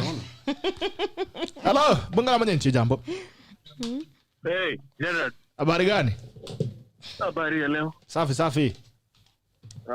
Bana jana sikupiga, so hata leo niongee kidogo kama dakika 2. Haya, nimekupa nafasi baba. This is Martin. Okay, Martin, endelea. Yeah, about the judges, I think that was the wrong move. I don't know what's happening with the DCI, because before you go and arrest somebody, you must have all the evidence. Okay. It's like capture. Why are you arresting them and then releasing them? Why are you doing some counting or something? Or are you doing sampling? Because when you go arresting somebody, you must have full the evidence, so that when you bring these people for questioning, you present them with the evidence. Okay. We have this and this for you. We have this and this on you, and we like you to give us the answers. Okay. Because why arrest them and then after 2 hours then you release them, and then why all the publicity? It capture and release. Capture, recapture, and release. It's very funny. It's a very funny way of doing things. You see? So, and then you see when one of the judges that is being arrested is Justice Chitembwe, Justice Mchelule, and he is one of the people who are not who are not confirmed by the president to go to the Court of Appeal. It really raises the question about the integrity of these judges. Okay. So you see, at the end of the day, it's tarnishing the name of these judges. You see? So this is a very bad way of doing things, and I think that is the problem that the president is having. And then when you talk about the bottom-up economy, yes, this, you know, the issue about the people who are supporting the DP is that all of them are singing the same song. It's like they have been taken to a choir and they have been told, okay, when you go to this place, say this and this. So they just become so boring. All of them, they sound the same. It's like you're listening to the same record. It's consistency. Yeah. See, that's not about the same economy. Kuna economy ingine. But you see, you cannot all be talking about the same thing. Okay. You can add something to the conversation. Not talking about the same thing every day. So when you go to KTN, you listen to them, same thing. When they come to the taco, when you listen to the same thing. It's like they have been put in a way whereby it's like a chorus. You see, it's like you see our and the manga. Karibia customer kuna siji nini yani, it's the same thing. Haya, karibia customer endelea. You see, it's like they're selling something. Okay. You see, and then about we've heard this thing about the BPI. Okay. Yesterday we heard the president saying that the BPI is coming back and all that. Yes. I don't know where he's having the audacity to give us that information in public. But the issue is that even if they try to do something about the Court of Appeal, we still have the Supreme Court. But what I wanted the EKURU court just to maybe put some light to it, I wanted to know like what happens after August 9th. Because I think we cannot be able to have a referendum 1 year to an election, considering the fact that we had the 70 constituencies in the BBI. What happens to the BBI going forward? Thank you. Haya, asante. Bunga la mwananchi. Bunga la mwananchi, jambo. Jambo sana. Good morning, Gerald. Habari yake? Salama sana. Hapa ni Farid Faraja. Farid Faraja, mambo? Salama sana. Naona leo kipindi imekuwa moto sana. Ai, ni kubaya. lakini leo umefanya kazi. Sio kusema order. Leo hata nimekuwa speaker. Siko najua kumbe naweza sema order. Sana ndio EKURU AUKOT. Salimika sana basi. Katiba yangu ndio bado sijapata. Si unajua huyu Bitoka hajatuwekea connection. Katiba iko. Wewe Bitoka wana connectors wana I need this constitution. Sasa ingekuwa najua judges wakishika wanafanya nini. Wale bwana hata nimtumia namba hata saa hii. Hata ingekuwa najua judges. Hata ungeweza kuwatetea. Wewe hata kufail petition look against the government bwana. Sasa hata sijui nyamaza tu. Haya, sema basi. So my weight is on these three issues, eh? Yes sir. The arrest of the two judges, eh? Said and Muchelule. You remember when Said was being interviewed for the position by the JSC, when he was asked about arrest, he cried. Okay. I remember him weeping, which means he really never wanted it to be done to him. Yes. Or it was one of the worst experiences he's ever had as a judge. He never expected it to come to him. That is previously. He had been arrested before. So it is a way of intimidating them, Okay. as a reverse psychology to fight the other judges who are handling the BPI issue. Okay. So maybe they want to intimidate them indirectly. Number two, unajua kuna ile reverse, una intimidate huyu kuambia ule mwingine unaona chenye unaweza fanya, unajionea. Number two, kuna hii kamata zimeanza kurudi tena. You see now Gachagua has been arrested. Kamata Friday. Zimeanza, it is on a Friday and maybe sijini political too. And then I think there is somewhere I read that judges should be handled by tribunals. Sijui hiyo tribunal inakuja saa ngapi ama baada ya kuwa kwa DISSENTING tribunal inatengenezwa. Daktari akapa muulize. I'll respond to that. Daktari. Yes sir. Anaandika chini, muulize tu ataandika chini alafu atarudia kwa sababu ya wakati. So when somebody has an issue with a judge, where does he report to? Ama lazima afika kwa DCI ashikwe kwanza ndio tribunal ifomiwe, because when you people are in the court, you refer them as lords. I don't want to see a lord being dragged down like a common mwananchi. We are the same people we look up to for justice in the society. Okay. Anytime we have impunity, we are looking up to them. I think they should be forming a tribunal or something of the sort. Just like a military officer, you cannot arrest them and take them to these common courts they have. They are raw, not unless it is a civilian against them. Haya, swali umeuliza utajibu. Sawa Farid. Haya, na tunakudai mbuzi. Haya. Nimetumana namba yako. Haya, jambo bunga la mwananchi. Jambo sana Gerald, how are you? Safi boss. Naongea na nani? Unaongea na ndugu Kevin hapa. Yes, ndugu Kevin. Yes, so nilikuwa nataka niongee kwanza na Gloria. Ako hapa tu. Niambie Gloria, I love how she is debating. Oh, I thought you almost said you love her. Okay. Asante sana. Hata hiyo inawezekana, ya Mungu ni mengi. Ya koko ni mayai. The way she is articulating issue ni vizuri sana, and that person is very strategic. Alafu pia AUKOT naonanga kuna shida sana na deputy president. Hata ingawa AUKOT anafaa, AUKOT uko na shida bure, kwa sababu the DP ukiangalia vizuri serikali ya Uhuru si watu wa kufuata sheria. Kwa hivyo ukianza kusema ati DP ako katika serikali na hakuna kitu hajafanya, kusema ukweli, you are not being sincere. Really, but isn't he the deputy president, jamani? He is, lakini he is on paper. Unajua kitu kimoja unafaa ujue, mambo ya Uhuru sahi as it stands, Uhuru is not following the law. Unajua ukiangalia hivyo, and the only thing inazuia Uhuru asitoe the DP because it inaweza hata backfire hata kwake yeye mwenyewe. Okay. Because now it would call for things like impeachment. Lakini sasa sababu Uhuru aliona katiba imesema ati the duties that DP atafanya and it is the president to assign, hata ingawa katiba isemi hivyo, inasema DP anafaa kuwe na kazi. Okay. Lakini sasa Uhuru amehakikisha kazi zake anapatia Matiang'i. Unaona? Hiyo ni alafu unajua unafaa kitu kimoja. If at all even the DP can resign right now. Unaona hii mambo inafanyikia kina Gachagua, inafanyikia kina nani? Kwa hivyo hiyo position ni protection kiasi It is a protection, not because it is not a protection because the DP is corrupt. Hapana. Because sahi DP hana immunity. okay, he can be taken to court. No. Okay. So it is not a protection because the DP is a corrupt apana. Yeah. It's only a protection because it is the second in protection, not the second in command. Okay? So the same people that are protecting the DP, the same people wanna protect the president in terms of how the government structure works.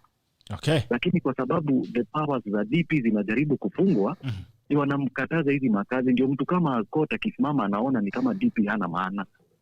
But he cannot resign. Na kitu kimoja naweza ambia AUKOT pia. Why can't AUKOT align himself? Unajua sahi AUKOT is a president, anataka kuwa president. But right now AUKOT is not, ana hiyo nguvu ya kuwa president. Ati ana pesa ama nini, but kuna ile political. Hata pesa sina bana, nataka unichangie. Nimesema political capital. Sisemi ati it's not about the money ama you are rich. Hiyo najua. Lakini it is about capital ya politics. Hey bana, utafanya kina Bitoko anza kunigongea mlango usiku bana. Hapana, tunajua tunakula ile kuku inazungukanga leo. Kitu AUKOT anafaa afanye, anafaa align na mtu kama DP.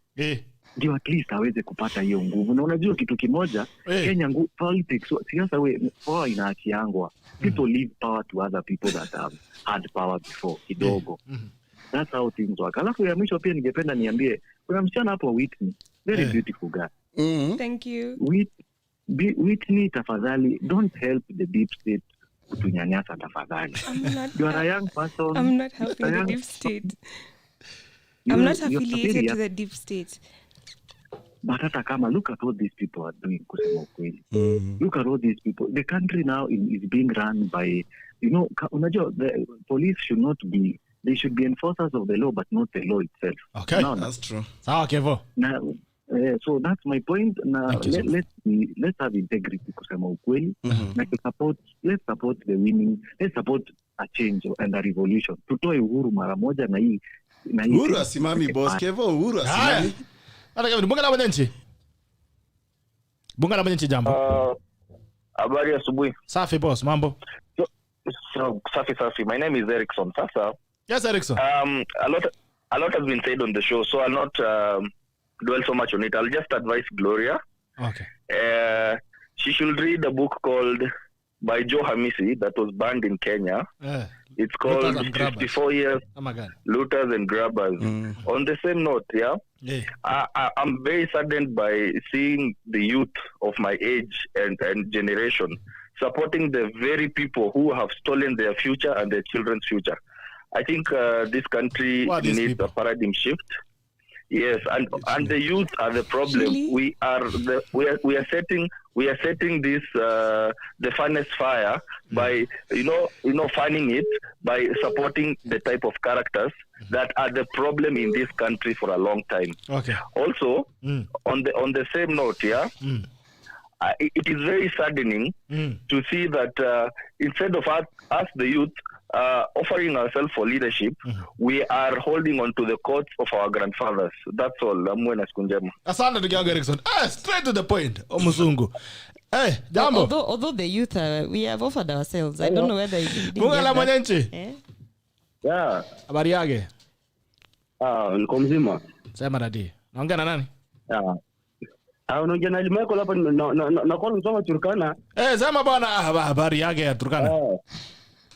Niko hapa tu kwa wazima. Ongea na daktari hapa Turkana kidogo. Tunataka confirm kama anatudanganyanga. Ekuru. Bye. Jaona inaacha.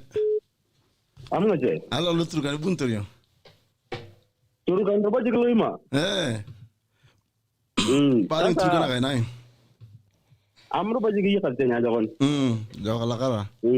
Oi tokon. Haya, ndio tumekubali kama ndio Turkana ukweli. Haya. It's one of the original languages just for the avoidance of doubt. Language from the cradle of humankind. Joga. So Gerald. Yes sir. Let me just tell you something. Kuna kitu ile, let me defect from hiyo manna sheria. Let me defect from that. So EKURU AUKOT. Kuna mistake ile anafanya. Moja ama mbili. Of which we are not talking about it because how can he has a party, but he's not taking that initiative ya kuja like to have that your home support. Let me just tell you the truth. If you ukianza chukua sasa all the gubernatorial candidates even wa Turkana. There is none ule anaweza kuwa comfortable to fight through that alliance because EKURU AUKOT hajachukua hiyo nile unasikia sasa UDA wato rectify like maybe let's just say Kalenjin saizi any Kalenjin saizi ako aware about UDA kwa sababu gani? The party leader has already taken that initiative ya kuchukua hiyo home ground support of which the only thing ile anafaa atafute ni kutoka hiyo other party, but EKURU AUKOT is not doing that. EKURU AUKOT anafanya like he's taking that alliance like a joke. Yeah. Sawa kuja nyumbani. Akuja lakini that's why it's not easy to make a change in Kenya because even those who are preaching about this thing it's like they are not serious. Okay, sawa amesikia. Yeah. Majina ilikuwa gani tena?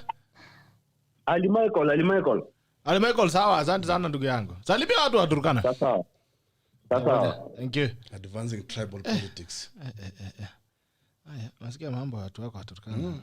Tamjibu. But it's not tribal politics. Dakika 2 zingine bunge la mwananchi kwa dakika 2 07798010 07798010. Bunge la mwananchi kwa wazi kwa dakika 2 zinafuata ikipita 2 minutes. Nafunga 07798010. Keep quiet Willy anasema leo show ni tamu. Anasema UDA itanunua tadwe. Bunge la mwananchi. Hello Gerald, morning. Morning to you sir. How are you sir? Safi, is vipi?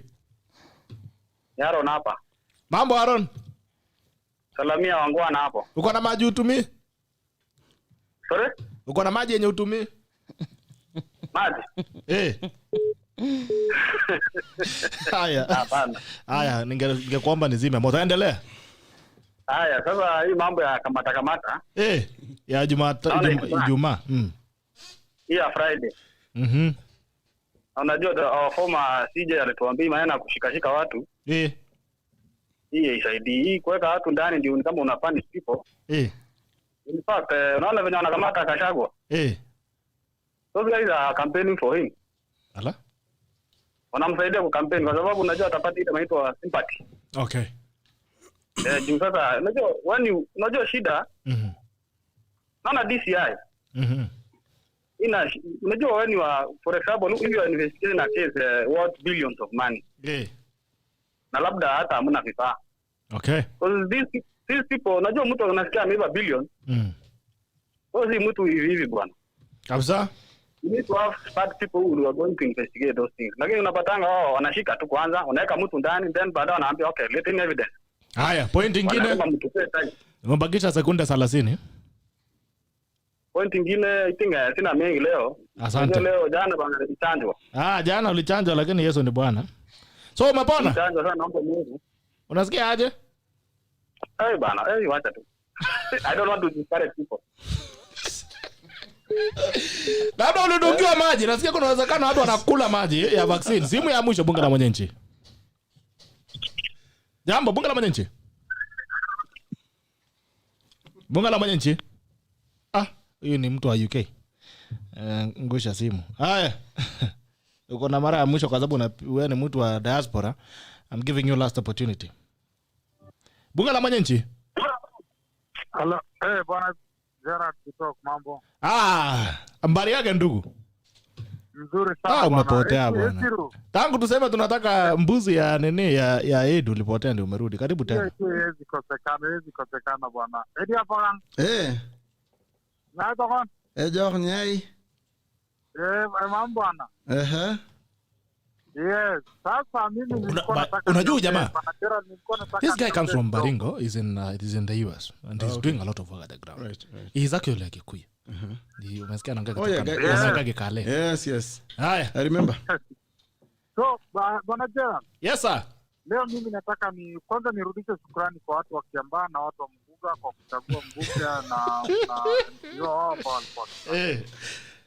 Kitu ya pili, Mimi kama mwananchi wa kawaida, mimi napenda kushukuru sana wananchi wa Kenya kwa kuweka amani. Okay. Na ningependa sana kusema wananchi waheshimu serikali na serikali iheshimu wananchi. Kwa sababu serikali iko hapo kwa sababu wananchi wameipatia hiyo nafasi, wamepatia wale viongozi wako kwa serikali kupata hiyo nafasi. So kitu ni mimi nasema tu ni kwamba maneno kama ya ambayo tunaona kinafanyika, kwa mfano kama hiyo kama takamata ya Ijumaa, ati ndio mtu wakae nini, let the government just respect the people. There are people who are elected are representing the people's interest. Okay. So kama unaona ni kushika kama kiongozi kama huyo, so that you're humiliating the same people that elected this government. Okay. And some Bwana Gerald, mimi ningependa tu kukumbusha tu wale ambao wanahusika. Hii serikali wakati ilichaguliwa, ilichaguliwa kwa wingi wa kura, na watu wengi sana waliweka resources zao ambao sio pesa, ilikuwa ni imani, mapenzi na kuamini kwamba mambo itakuja kuwa baadaye vizuri. So in fullness of time, okay, itakuwa watu watakuja kuona kwamba is this really what we wanted for this country? Kwa sababu watu waliweka kusema sio maombi, sio usawi, ni maombi. Watu wakaweka kwa mfano kama wakati unaona watu wanagandamizwa na ni watu ambao walikuwa wamechagua hii serikali, sio vizuri.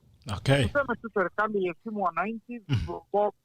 If there are issues to be settled, let them settle it in a way that haionyeshi hasira ama chuki kwa wananchi. Okay, bye. Thank you sana.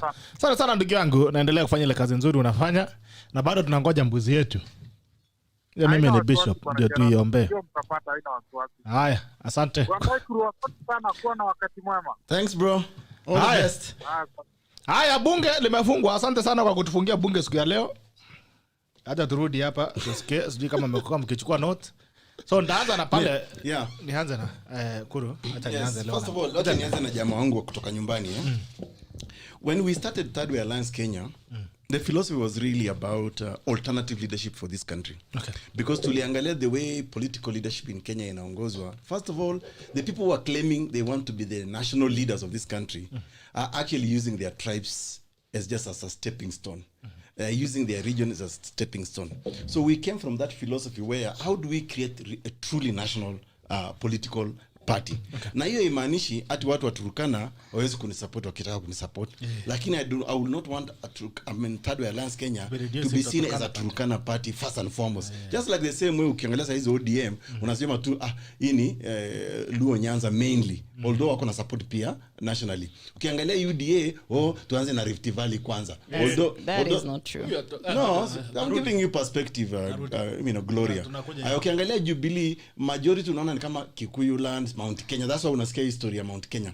So we were saying at Third Way Alliance Kenya when we conceptualized the party, how do we create a national conversation that regardless of whether you're a Turkana, an Ogiek, or a Boni, or a Sengwer, or a Malakote, you can still be mainstreamed into the national conversation, where actually it's about ideas more than anything else. So I'm not opposed to selling Third Way Alliance Kenya in Turkana. As a matter of fact, I don't know where Ali Michael was, but I actually campaigned a lot in Turkana.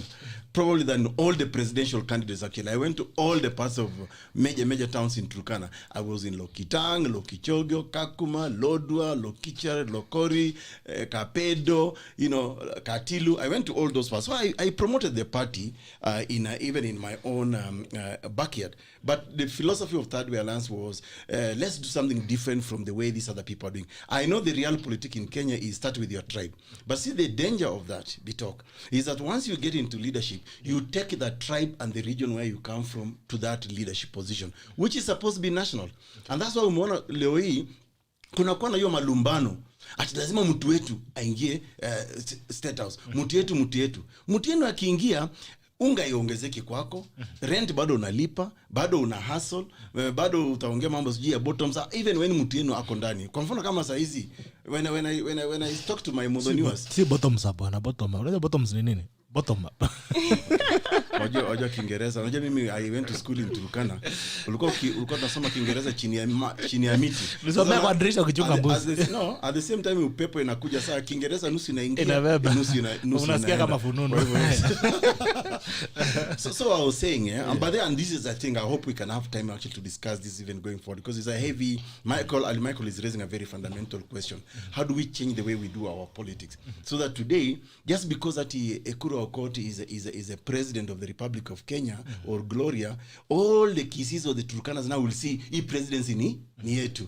And I keep on reminding, for example, my Mudhoniwas, my Shemejis, that muliambiwa sometimes back that udhamaki ni wito, dhamaki ni shao. Unaona? Saizi dhamaki na udhamaki wako pamoja. Nyinyi bado Mungu nasafa na majigas, mnalala njaa na all those problems. Okay. So I think for me, we need to change the politics of this country. That let's not tribalize it, because that tribalization of politics, because hakuna mtu alimwandikia Mungu barua na kusema mimi nataka kuzaliwa Mturkana, Mkikuyu ama Mkalenjin. Unaona? So me I will say it in short, I'm not opposed to selling, and I will challenge Ali Michael. Promote chama embrace the party. EKURU AUKOT will come, but it's also not possible to reach each and every part of the Republic of Kenya. Okay. The second question I want to respond in terms of the question asked is about the tribunal or the arrest of these judges. I think if a judge has committed a crime known to law, well, he should be subjected to the same court process like any other Kenyan. Because a suspect is a suspect. But the only way you can take a judge to a tribunal is when, for example, well, you bring about his conduct, and that's where you take them to the JSC, Judicial Service Commission, that actually constitutes as a tribunal. You remember there are judges that have been taken to the tribunal, been removed. So in terms of, disciplining them and the rest, I think, the JSC tribunal is there. But otherwise, if you have committed a crime, like now, for example, if the allegation about Muchelule and Chitembwe is true, no, they should be subject to the same, rule of law. Okay. Yeah. I don't know whether I've forgotten anything else that I've...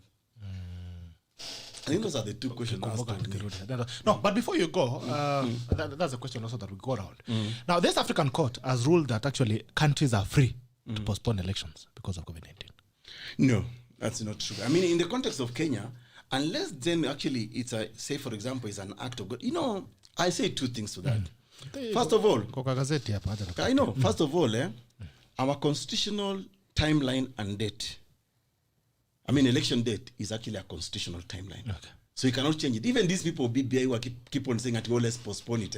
They have not even proposed to change the date of the election. No. That's the shocking thing about them. Secondly, Bitok, why are we making election in Kenya a matter of life and death?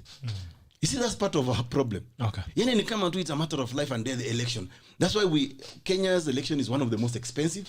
In other countries, as you go to work, unapitia polling station, unavote, unaenda kazini. Unaona? So we need to demystify. That's why, for example, in the Punguza Mizigo Bill of 2019, which Akina UDA and the rest and Jubilee opposed vehemently, we were saying let's simplify election, even voting itself. Okay. If today 25 million Kenyans can actually transact through M-Pesa and send you money, why is it so impossible to just go online, pick my candidates? Is it where Gloria is running from? I just pick her and I vote in the comfort of my phone, and it's real time, and we have an election announced within a couple of times. In India, they actually announce an election after 4 hours, and yet it's a population of 1.3 now, or 1.2 billion people. Well, not all of them vote, but at least a very, very sizable population. Okay. So we need to demystify our election. We need to simplify. That's what we are saying even in Punguza Mizigo. Ukipata ID at the age of 18, why then are you being told that's GOQ, register as a voter, nini? That national ID ikwe kura. ID ikwe kura, because that's a national document. Okay. You know? Whitney. Well, okay, for the question you just asked, I would only want to pose one question probably to Dr. EKURU AUKOT, is if the international law is superior to the Constitution of Kenya 2010. That's a question I would like to ask. But also I think for the issue of postponement of elections, I think first we have to go for a referendum for that to happen. So I don't think that's tenable. That's not a practicable thing to happen. But also now my clarion call to the Kenyans is to kindly just not to be too emotive about not to be too emotive about elections, not to be too irrational and too myopic. I think there's this populist onslaught currently in Kenya that is just making us so myopic and just so irrational and emotive. We're just doing everything based on our emotions. Let's not go about it like that. Let's be reasonable. Let's look at people's track records, and also let's vote in good leaders with integrity, and leaders who will take Kenya forward, because I know there's hope for Kenya, and Kenya is a great country. Did you listen to the callers? Yes. Anything you want to pick on from the calls? You've been accused of defending the system. That I've already, you are a blue-eyed girl of the system. I'm not a blue-eyed girl to the system. That's not true. I'm just I'm damaging ignorance. No, I'm just damaging ignorance, really. I'm being truthful. Okay. I'm very objective in my analysis. So I'm not speaking for anyone. I'm not a proxy, and I'm not being paid by anyone. Okay. Yes. Can I pay? To clarify. Pardon? Can I pay you? Please do. Okay. But I'm not a paid Can I respond to a question before Gloria comes? Please. No, because... She asked me a question. No, I won't allow it. Okay, go on. EKURU is taking over the show. No. I'll give you more time. Okay, Gloria, have the time. I donate 2 minutes.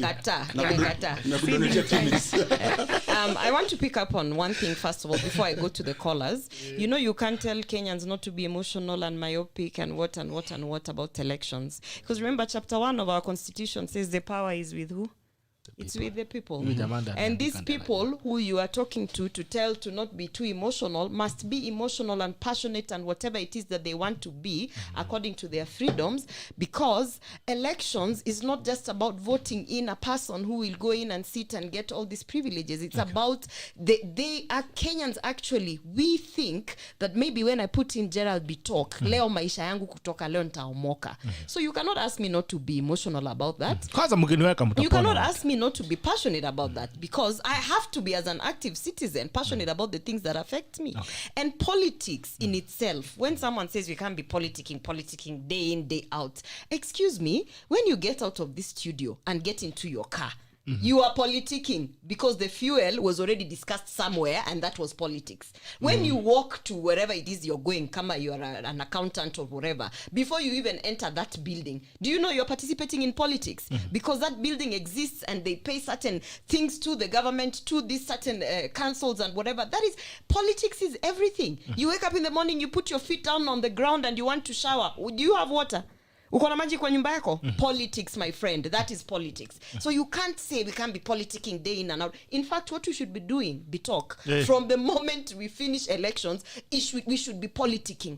The only difference is that the politics should be based on issues. So at the end of the day, one, don't tell Kenyans how to behave about choosing leaders who are going to change their lives. Kenyans have a right to be passionate, to be angry, to be whatever emotions that they think they want to have about elections. They have that right, because these elections affect them directly. Yeah. So I wanted to just dispute that. Then there was a caller who said that they're disappointed about the youth, that the youth are the youth being me, because actually it was directed to me, that we are supporting people who have taken opportunities from us. I mean, I want to ask them a question. Who are they supporting them? You know, me, I am supporting William Ruto. I have my reasons why I'm supporting William Ruto. I can go down to details on what I intend and I hope to have at the end of the day when we vote him into power. It is your right.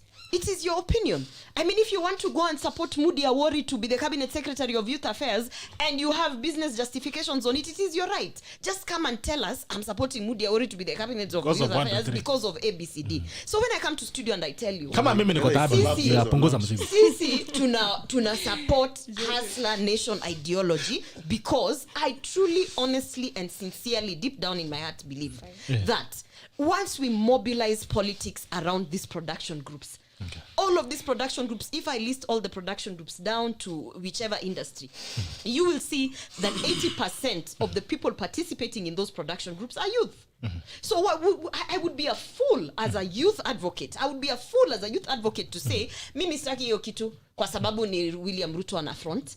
without interrogating it and seeing that hata kama ni Raila Odinga ama ni William Ruto ama ni Ekuru Okota na front, does this thing, is it going to affect me as a youth? Is it itafanya niomosha? You get what I mean? So at the end of the day, kama sisi punguza mzigo lazima tuomoshe. You know, and by the way, when punguza mzigo, when what Ekuru Okota doesn't know is when punguza mzigo was actually out, I was one of the people who was championing it.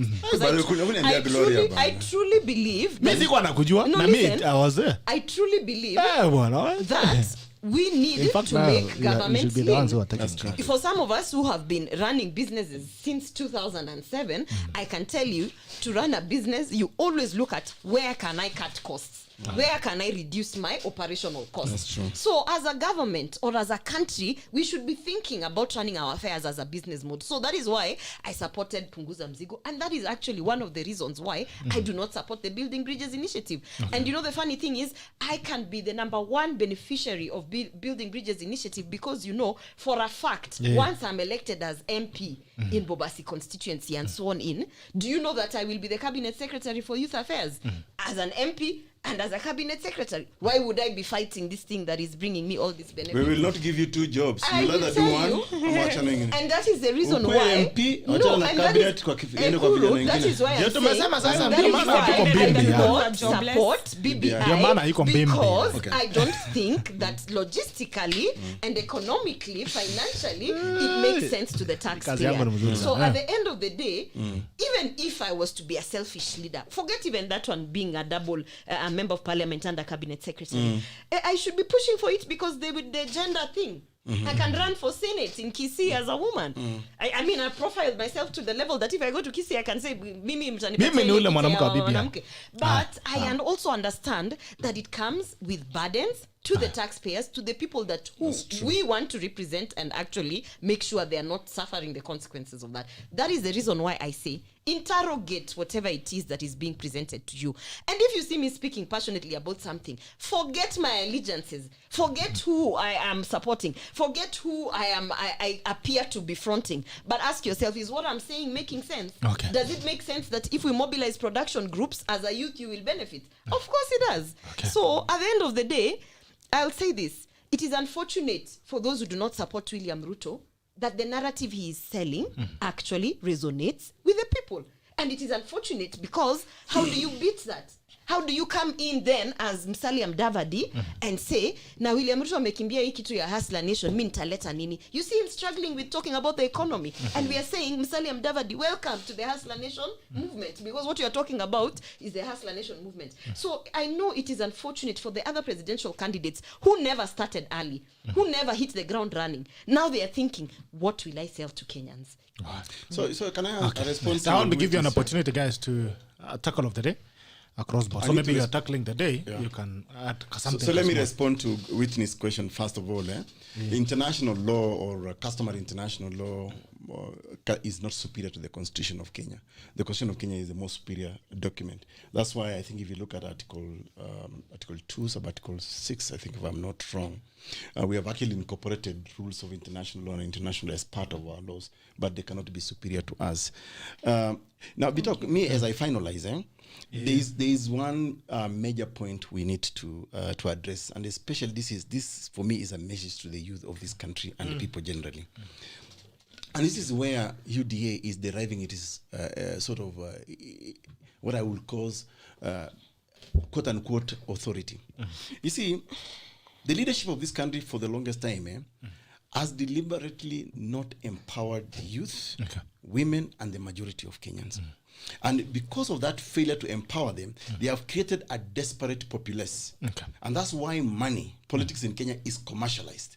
So that when you come to talk to people about their hustler, you are talking to them about their real politic, their problems. And when you have reduced people to a level of desperation and indignity, it is possible even to lie to them that today, if I give you, say, a wheelbarrow, that is bottom-up approach economically. Of course, it's a lie. It's not.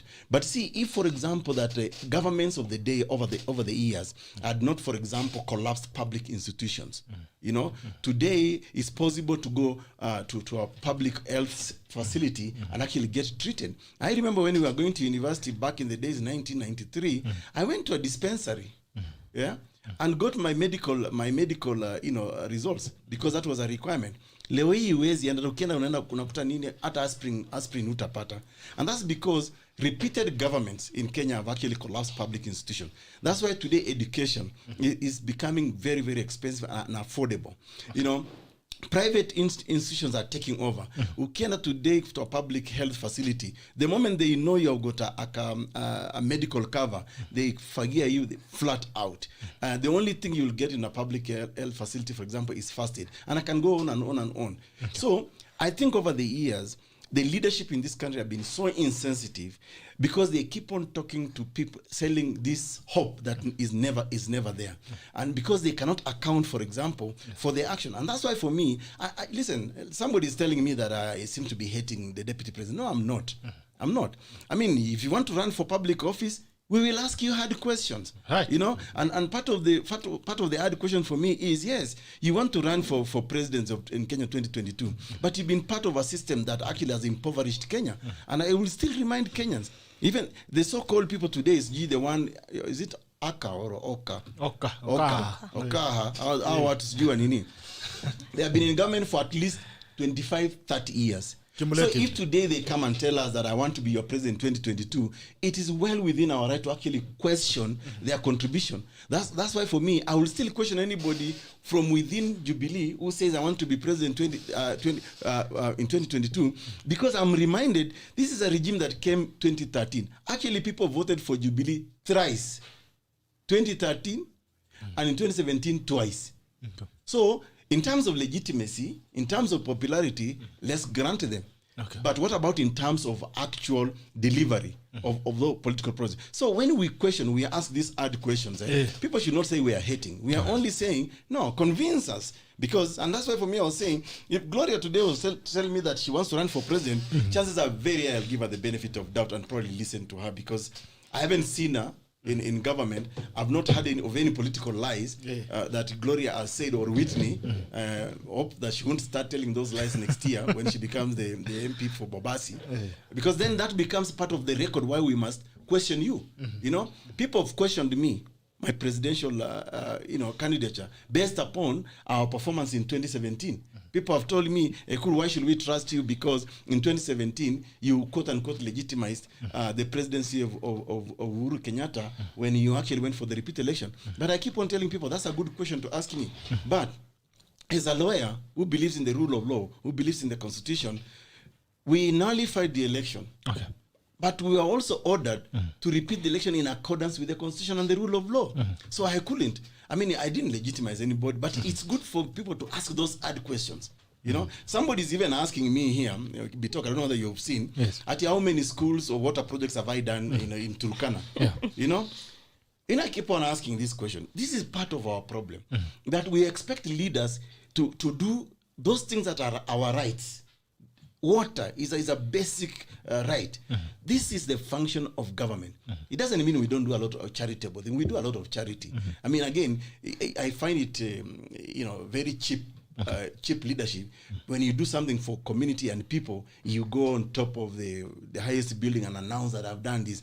When MPs help or make decision about drilling a borehole or building a school, it's not their money. It's actually you Kenyans who are building these schools and water projects for yourself. Okay. They're using CDF. So I think going forward, Bitok, and I think we have just started the conversation towards 2022. Let's be critical. Yeah, and I like what Gloria said. Let's ask questions. Let's interrogate ideas. They watch to remember tribal euphoria or now political euphoria because 2022 is around the corner. Tuongele agendas. Yeah, tuongele agendas. And that's why for me, watu wengine sijui wakaha, sijui agenda. Nasikia agenda yao, one of them is when to meet, how to meet, and where to meet. Where to meet next. Or where to meet where next. To meet and how to meet next. And how to meet, yes. It's not about what to do for Kenya. Whitney. Sio kwa ubani. Wale wanaulizia punguza mzigo www.punguza-mizigo. Weka pale kwenye comment section. Ile punguza-mizigo.org. Kuselu kwa basi. Whitney. Talk all of the day. Okay, so my clarion call to political parties actually is to involve more women and more youth in the nomination processes. They should encourage the youth and the women to participate more in politics. We need to see a generational change. We need to see more young leaders in the political formations come 2022. So that's my clarion call to political parties. And I'll still reiterate that we should not be emotive, because when you're emotive, you don't make the right decisions. We're not rational. Our mindset is not in the right place. So I would still urge the electorate to vote on a rational basis, to look at the track record of the candidates that are coming in, so that we can make good decisions come 2022. Okay. Bitok, when you have a girlfriend, then your friend tells you that your girlfriend is cheating on you, yet you are always with your girlfriend. You all know her moves. We leave her cause such allegations. That's what is happening. We won't leave Ruto. Okay. What? Hello? Girlfriend. Gloria. Nataka kuongelesha watu wangu wa Bobasi constituency. Kampeni inaanza. Tunakuja huko Bobasi. Tulishafika. Leo ni lunch tumepata. Kampeni tulianza kitambo sana. EKURU ni lunch. Besa nikwambia kampeni tulianza kitambo sana. Ni samaki ya boil. You know, someone was saying ati sasa unakuja, you know, we have these veteran politicians nini and I'm glad that someone has asked EKURU, what have you done, how many schools have you built, and yet he's actually not an elected leader. Because the challenge actually, but they are not asking those who are elected. No, the challenge actually for those candidates who are coming, na ndio mnafaa muangalie before wakuja hapo kwanza kuambia ati nikipewa CDF nitafanya ABCD. Kwani Mungu hajakupatia kitu saizi? Hiyo kitu yenye Mungu amekupatia saizi. Bitok, as we speak now, I have over 11 schools that are receiving Ujia Glo. We have a nutrition program in Bobasi, which I intend to scale up to all 227 schools from my pocket, because Mungu ameni bless. Sasa lazima utuonyeshe so that we can know this development you're trying to bring.